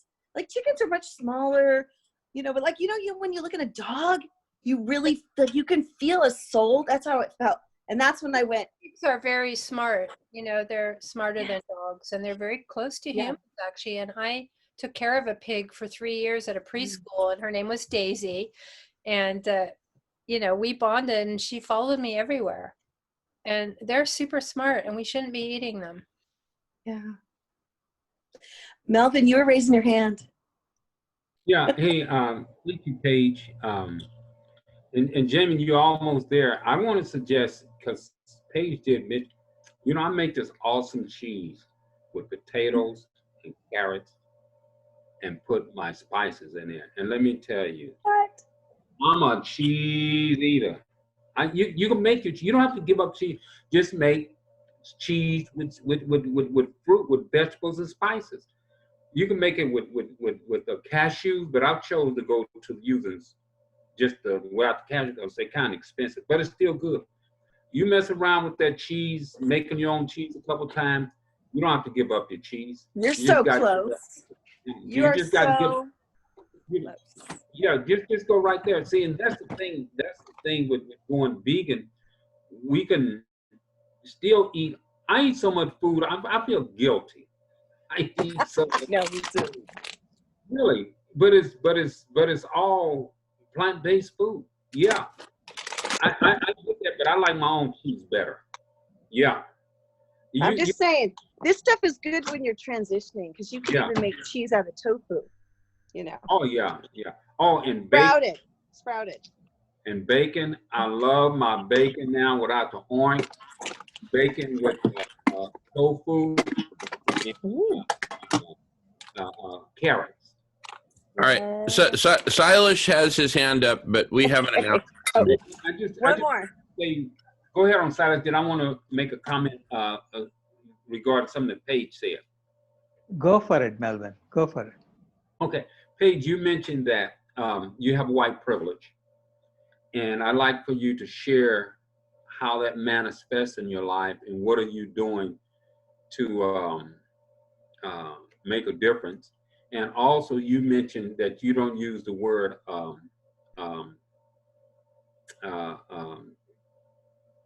rescuing animals or something to that effect. You don't use that language anymore. I think for me it's important, and I try to use it all the time. I talk about Black Lives Matter, but I also talk about the cops are killing white people.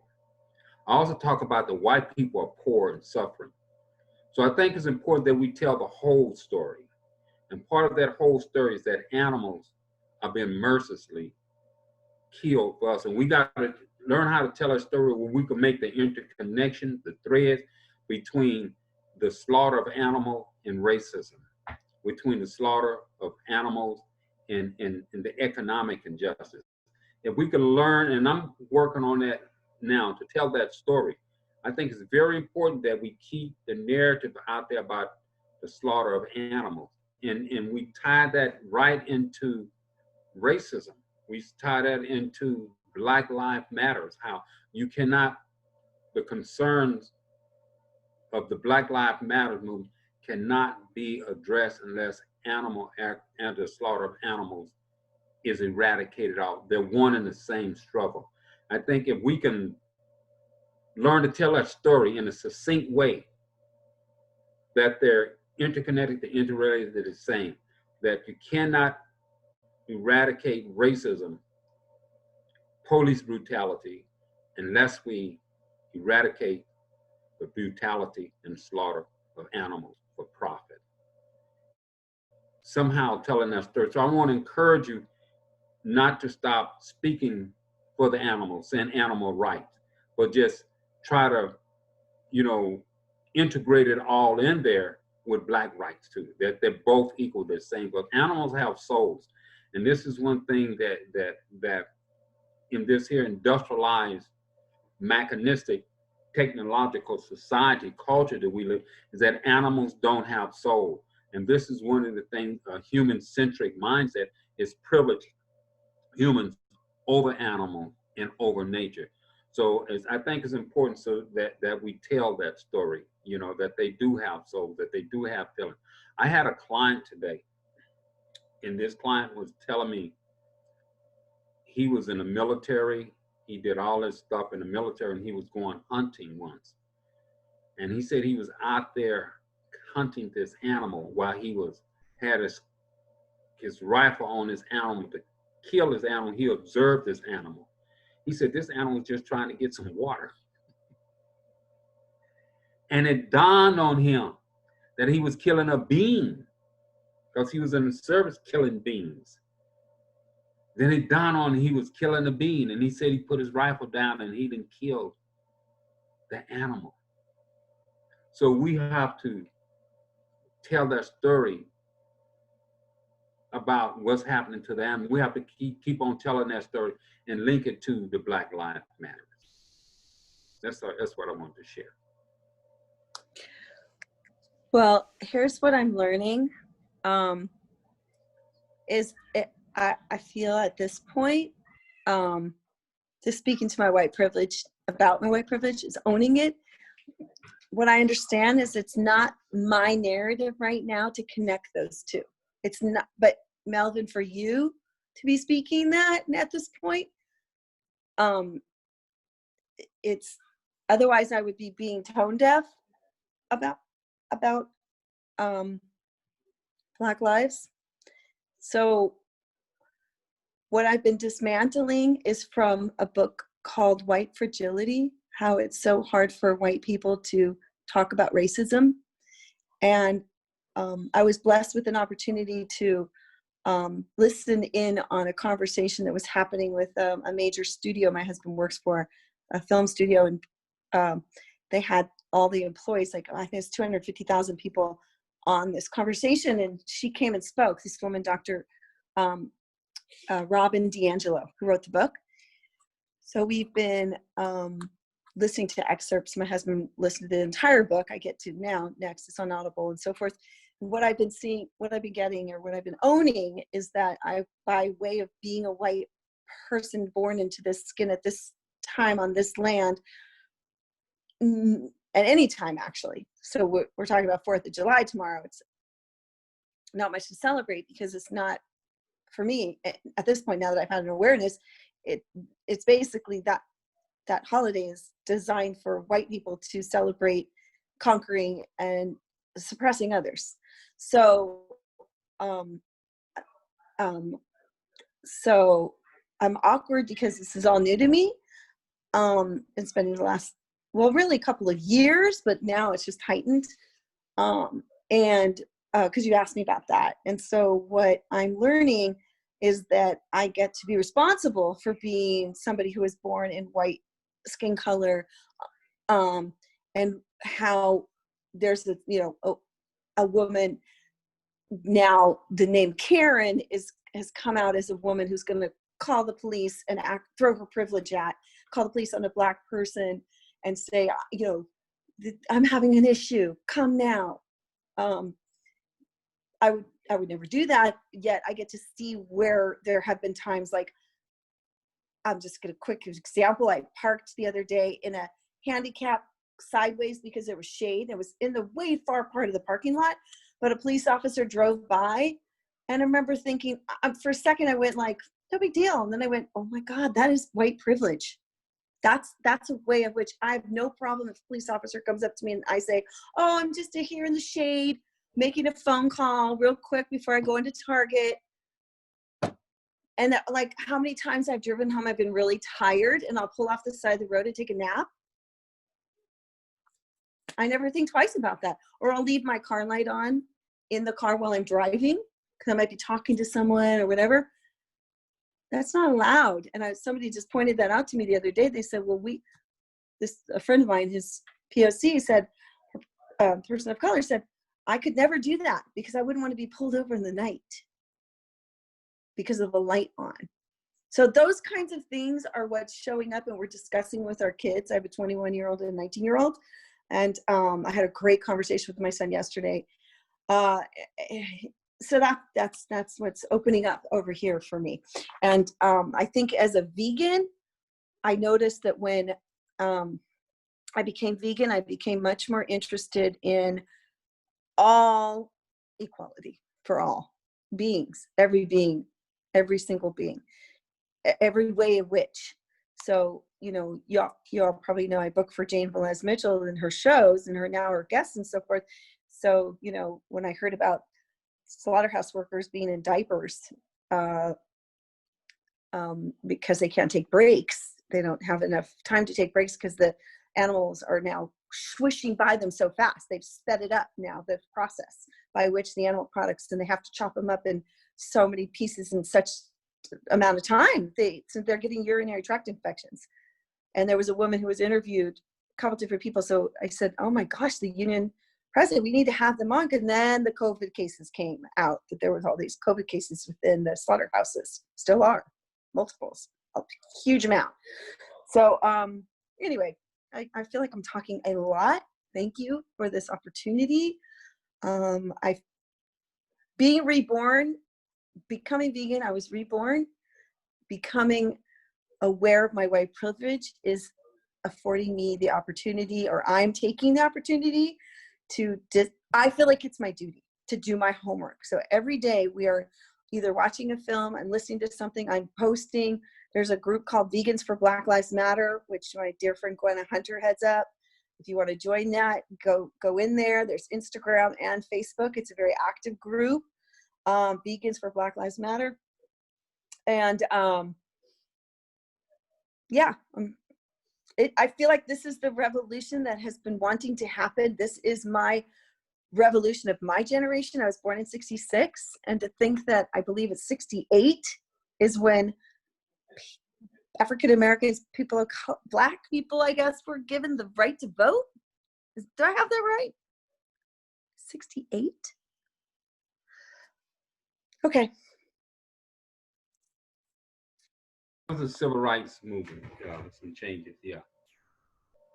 But thank you. I really thank you for sharing and for what you're doing. And I know you really well now, Paige. And we done hugged and embraced on 2 occasions. I didn't recognize until you hooked it up with Jane. I know you. We sisters. You're my sister. Yeah. I'm glad you mentioned. Then when you said Jane, I said, that's her. That's me. Yeah. But you recognize who I was, huh? Oh, yeah. I didn't recognize who you were because, wow, and I've seen you up close. We chatted, we ate together. Yeah, it's okay. 3. Paige and Melvin, you guys met at the Vegan World 2026. Yeah. Yes, we did. Yep. Yeah, that's how you guys know each other. Anyway, guys, I'm helping my best friend. We're moving. She's moving right now, and we're in the middle of carrying stuff. So I'm listening. This is an amazing conversation. Just wanted to say how awesome it is. Sarah, I love Sarah. Yeah. After I did Lunch Break Live, now I'm out here because Bashir was helping Emmett earlier, and then I came, so I'm here now. So yeah. That's what we're doing. Moving in the middle of the night on Friday night. Yay. Dave, I have a question for you. Sure. What was it that made you change and look at yourself in relationship to the privilege you were born into? What was the click, you know? And the reason I'm asking you that is, how can we help other white privileged folks make the same shift? Yeah. Wow. And I really feel like it's my duty. So I really appreciate you saying that. I feel like this is my calling. It really is my calling. So the first thing that happened 4 years ago, I went vegan 4.5 years ago, and I think it was about 4 years ago, there was I made it my purpose to go to as many events and to meet as many people as possible when I first went vegan. So I show up everywhere. And I went to it was vegans, people of color at UCLA. And a couple of my friends were going to be there speaking and so forth. So I'm like, okay, I'm going to go to this. And I was definitely the minority, which I don't have a problem with. You know, I just happy to be there to hear. And the woman by the name of AFCO talked about AFCOism, I think is what she frames it as, APH and then KO. And she started talking about white supremacy. And while she was speaking, I was getting more and more like just agitated and angry, because I'm like, I'm not white supremacist. I don't deliberately hurt people of color. I'm kind, I'm loving, I'm nice. Like, what? And then she said, white privilege is what you're born into. And now I've even just taken it to the next layer with Robin DiAngelo, Dr. Robin DiAngelo. We are all white supremacists as well, by the nature of the way of which our systems are set up. So most people get very defensive when we hear even white privilege. A lot of people that I hang out with or that I know where I live, very defensive, like, I'm not white privileged. How dare you say that? That's exactly how you're white privileged, because you say that. So that was the first thing when I heard her say that, and I went, white privilege, I'm going to just think about this a little bit. And then I have a few friends that I've said a few things, and they said, do you realize what you're saying in this? And in fact, I'm going to be having like an Instagram live with my friend Sean Hill, who's a poet, an amazing speaker, because he pointed a few things out. He goes, you know what, Paige, you were willing to shift, and you were willing to hear how you could shift. That's why we're still friends.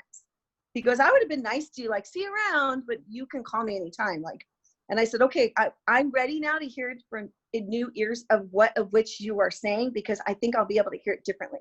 Because I think automatically what we do is we go to the defensiveness and say, I'm not that way because I'm nice, or I have a Black friend, or I've been open, or I've been willing to, So I guess the other thing my husband and I distinguished is that we have always chosen places to live that were within our middle class range, right? And we were talking about this. We're like, okay, but we didn't move to this neighborhood and say, knocking on doors, and if there were African Americans or people of color, we weren't going to live here. No, but it just so happens that, and I told my son and daughter this, I said, we have done a disservice to you. We moved out of a neighborhood that had more, at the school, had more diversity. I mean, my son plays sports and there was a lot of diversity. When we entered into lacrosse, we didn't realize that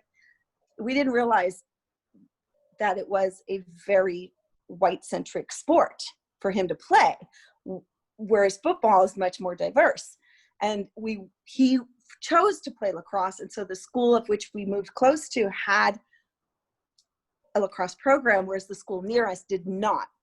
And I guess the point is that there's things that we're still uncovering that are so innately ingrained. Like I said, like parking in a place where if a police officer, like, to me, I don't fear for my life when a police officer pulls me over. The only place I would fear is if I went into a neighborhood where I was a minority. Do you see what I'm saying? That would be driving down in Compton, driving down in the hood of LA, which I've been in, East LA. I've been down there. I've done activism. I've done things, and I'm locking my doors, and I'm like, okay, keep your head down because you are a minority in this situation. But I have had moments of fear for my life, but not by the police. I've never been feared, never had to put my hands. And our friend Tico was explaining to my son and my husband, and then he explained to me how he had his parents talk to him about what it's like to be a Black person growing up. This is what you're gonna have to do. You're gonna have to have your hands on the wheel. You're gonna have to explain everything. I get pulled over. Hi, officer. Sure, you need my ID. Let me get that. I don't think twice. So, yeah. So I started a group, 5 white girls.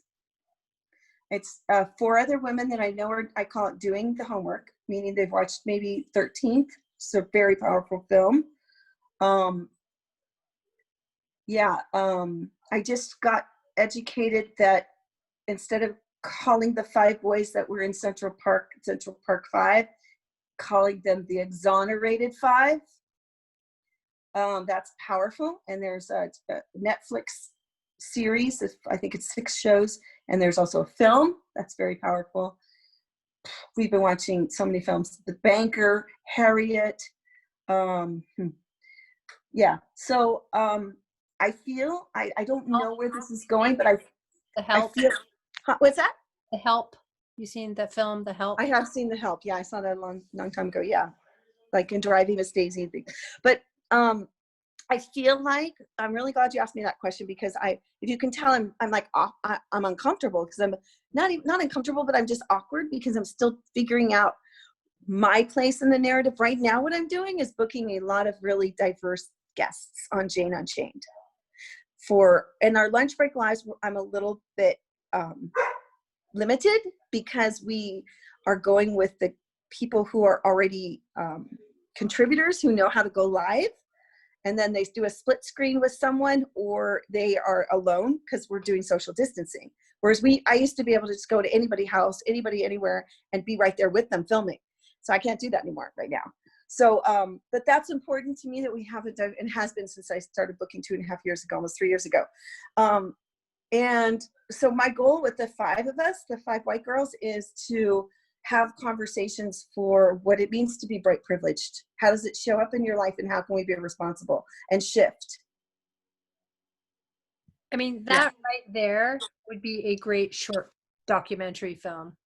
Maybe that's what you guys should create a little, moment on Jane's program where you're sitting down and you're having the raw conversation, with whatever comes up, because I think that's being vulnerable, it's being honest, and it's role modeling for, helping people move through the emotions and the denial and the fear and the anxiety and all this stuff we go through as white privilege and breaking out into the light. And I think that could be really powerful. I'll tell you what, I don't feel guilty anymore.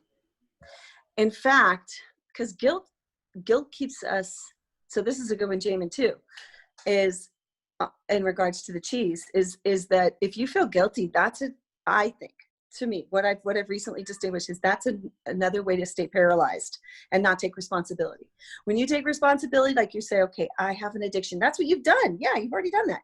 Or I say, oh, I'm white privileged, then the guilt, I don't need to be guilty, because I can just dismantle.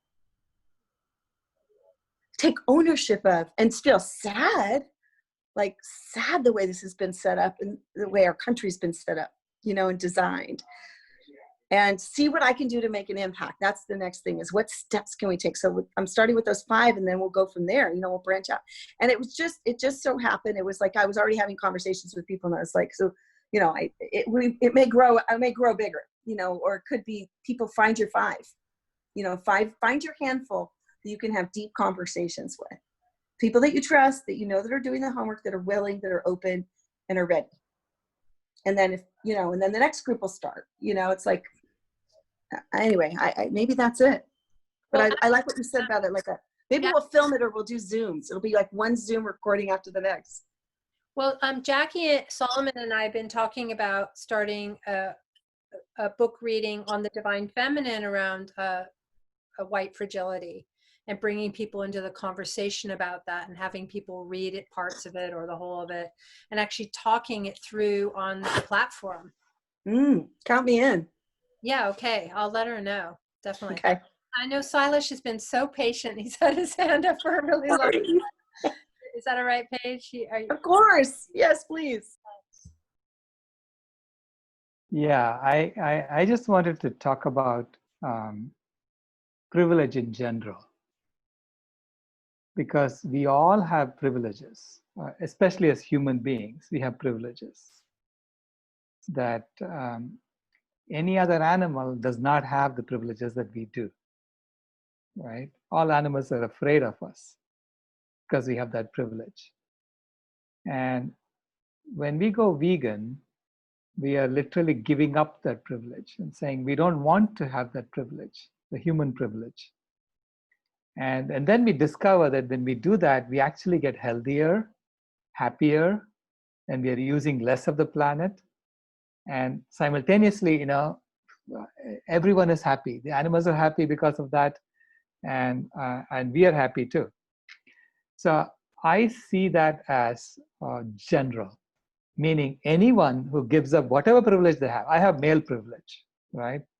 When I give that up, I discover that I'm actually happier, and the women are happier around me, So literally, we discover that it's the same principle that applies to every other privilege. And there is every other fragility. So just like we have male fragility, we don't want to talk about it because we have that privilege. There is pre-vegan fragility. We don't want to talk about veganism because, we don't want to be triggered. That's fragility. That's pre-vegan fragility. And because we have that fragility, we actually continue all the oppression that fragility causes, right? And so we don't understand that it's really the system itself that has these privileges built in. It is a white male supremacist, human supremacist system. That's what we have created. That's what's ruling the world. That's what's running the commerce around the world. And that's what is the military is serving. That's what the police is serving. Police is not about protecting us. It's about protecting the property owners, the ones who have the power. It's about protecting their property. That's why they have police. It's not for us, we just made to pretend like it's for us. It never was for us. Right? Same with the military. The military is not for us. It's for protecting the corporations and their resources and making sure that they get the cheapest rates possible. So this is what Gandhi was talking about. So it is the entire system that's based on privilege. And this is why we need to have a system that's based on equality if we really want to solve all of our issues simultaneously. Because it's impossible to solve this one piece at a time. It has to be done in totality. So we really have to create this new game and start playing the new game. You can play that along with the old game. And eventually everyone will say, we prefer that other new game as opposed to the old game we are playing. And therefore we'll shift. And that's how I think we can all get over our privileges. We all have privileges, As human beings, we have privileges, right? Every other animal is running away from us because they see us as a trump.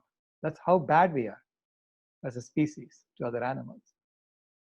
So I see Trump as a mirror to us as a species. He's showing us this is who you really are. This is what the animals see you as.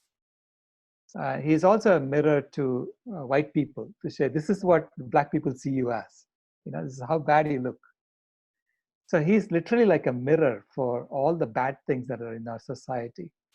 And so he's helping us see ourselves. Okay? In that sense, he's playing a very important role right now, even though we don't like him. Because we don't want to see ourselves like that, right? But that's who we are. This is why I say that we all have to go through our overcoming our guilt, our shame, and our grief, and our lies. They open up our 7 chakras, right? But it starts with fear. You have to give up the fear of giving up the privilege, because all these privileges we are trying to give up and saying, okay, we want a system of equality. That means giving up privileges, because whatever privileges you have. So this is why, when we talk to, or when Melvin goes and talks to Black people about giving up their human privilege, that's when they go vegan, right? They're giving up the human privilege. And pointing out that it's the same privilege that we have over the animals that the white people have over Black people.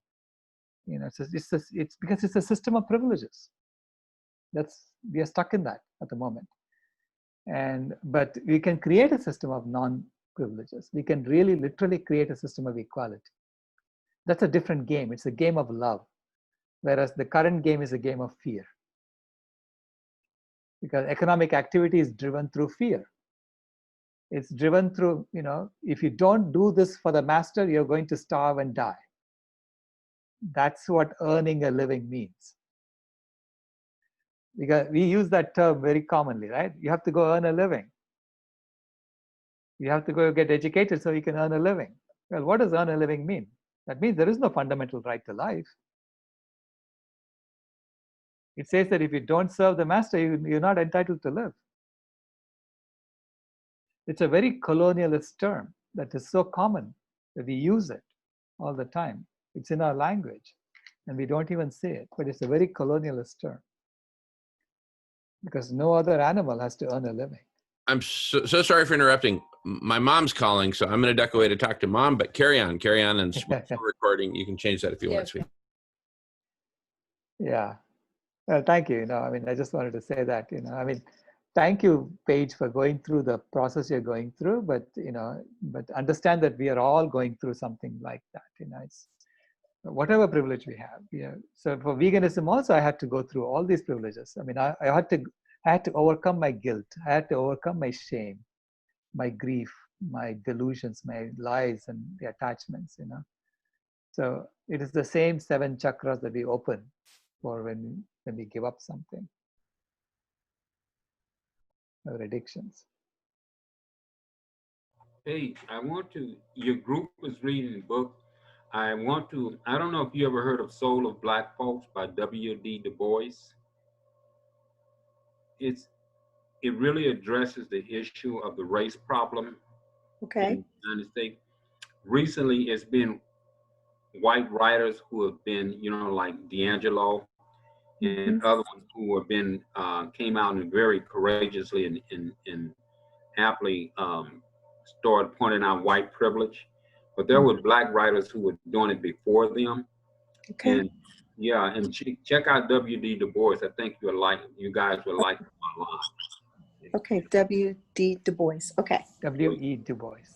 W.E. Okay, thank you. Yeah. Well, I'm going to have to go now. But it's really enjoyed this conversation. And next time I see you, Paige, I'm going to know who you are. It's my sister. We chopped it up, really close. Yeah. So I'm going to know who you are spot on. Spot on. And Jay, is that Jay up there? Yeah. Thank you, Jay, for sharing. You go too. Keeping the balance there. I appreciate that. Jay. And Madeline, you're awesome as always. You're very balanced. Are you talking to me? Yeah, Madeline. Yeah, I said Melissa. you're awesome as I like always. Madeline. Melissa. Melissa. I'm sorry. Yeah, Melissa. That's okay, Mel. You're very balanced, Yeah. And Brother Jamie gonna come on over. Yeah. We got plenty of room. There's plenty of room. I love how he takes care of his mom. Yeah. There's plenty of room in the vegan tent. Yeah. Well, he's almost there. Yeah, he is. I did insist on the vegan cheese the other day. So from the first time we met him, he started this journey. Yeah. Remember we met in Berkeley? Yeah, that's right. And Silas, you changed our lives. We had already cut out the meat. It's a journey. It's a journey, Yeah. I never liked meat, but yeah. And I'm out of here, folks. Bless you. Bless you. Thank you, guys. Much. So awesome to see you. What's next on you guys' agenda for tonight? I think Jamin takes a break at 9. He's going to actually sleep. I think he comes back on at like 3 in the morning. And then they're doing a whole other day because he and Peter Melton are starting the conversation platform. So just pop on back in later if you feel like it. And tomorrow, I think Silas, is it at 6 a.m. they're starting the conversation platform? That's the idea. Yeah, so 6 a.m. And then, yeah, I guess I don't know how that will unfold, but they're planning to do a full day of that. So, yeah, it should be good. Should be a good one. This morning was absolutely amazing. Silas, were you there for the 3 artists? My 3 artist friends, were you there for that? No, I left at 9 o'clock because I had some other call to go down to. Yeah, if you guys get a chance, listen to the recording. It was really a beautiful conversation. A note real quick. That might be something else also on Jane's channel, to have some of these speakers who've been on this platform, like Julio, really powerful speaker. And then the 3 artists who were on at 9, if you watch the recording, just incredible conversation. I think the thing about artists is that they're very good at being in conversation, because we're always having to explain our art, right? So it's comfortable for us. We're always out there pioneering these ideas. And so there's this beautiful flow happening between these 3 people talking about Black Lives Matter. And also my friend Carol, she grew up in Germany. I grew up in Europe as well. So we have a very different experience around color. I mean, most of my friends are from Africa or Morocco, North Africa, or from India. I spent a lot of time in London. And so there's a very different relationship to the diversity. And she had the experience. And when we both came back to America, we both felt very much like a fish out of water and didn't understand the dynamics here between people and the separation and segregation that happens here. So there was a lot of conversation around that as well, which was really very interesting. I put my phone number in the chat. Feel free to reach out. Awesome. You can text me there. Okay. And let me know, and I'd love that. Let's do it. Sounds really great. Thank you so much for being here. Thank you, Melissa. Thank you all. Thank you, Jamin. Oh, hey. I'm here for you. Hey. Melvin love. All right, Paige, great Thanks to for coming on. I'm here for you, Jamin, step by step. Thank Step by step. you. Sarah and I. Still moving stuff. All right. I'm here for you. And James, if you can hear me, I typed you a note. And anyway, I'm on with my mom, so I better get back on it. Okay, love you all, and see you soon. Bye. So, Sorry, Jim. Without making Oh, Paige is on. Paige is off. Okay. Well, Silas, did you have more to say? No, I'm fine. Okay. I'm complete.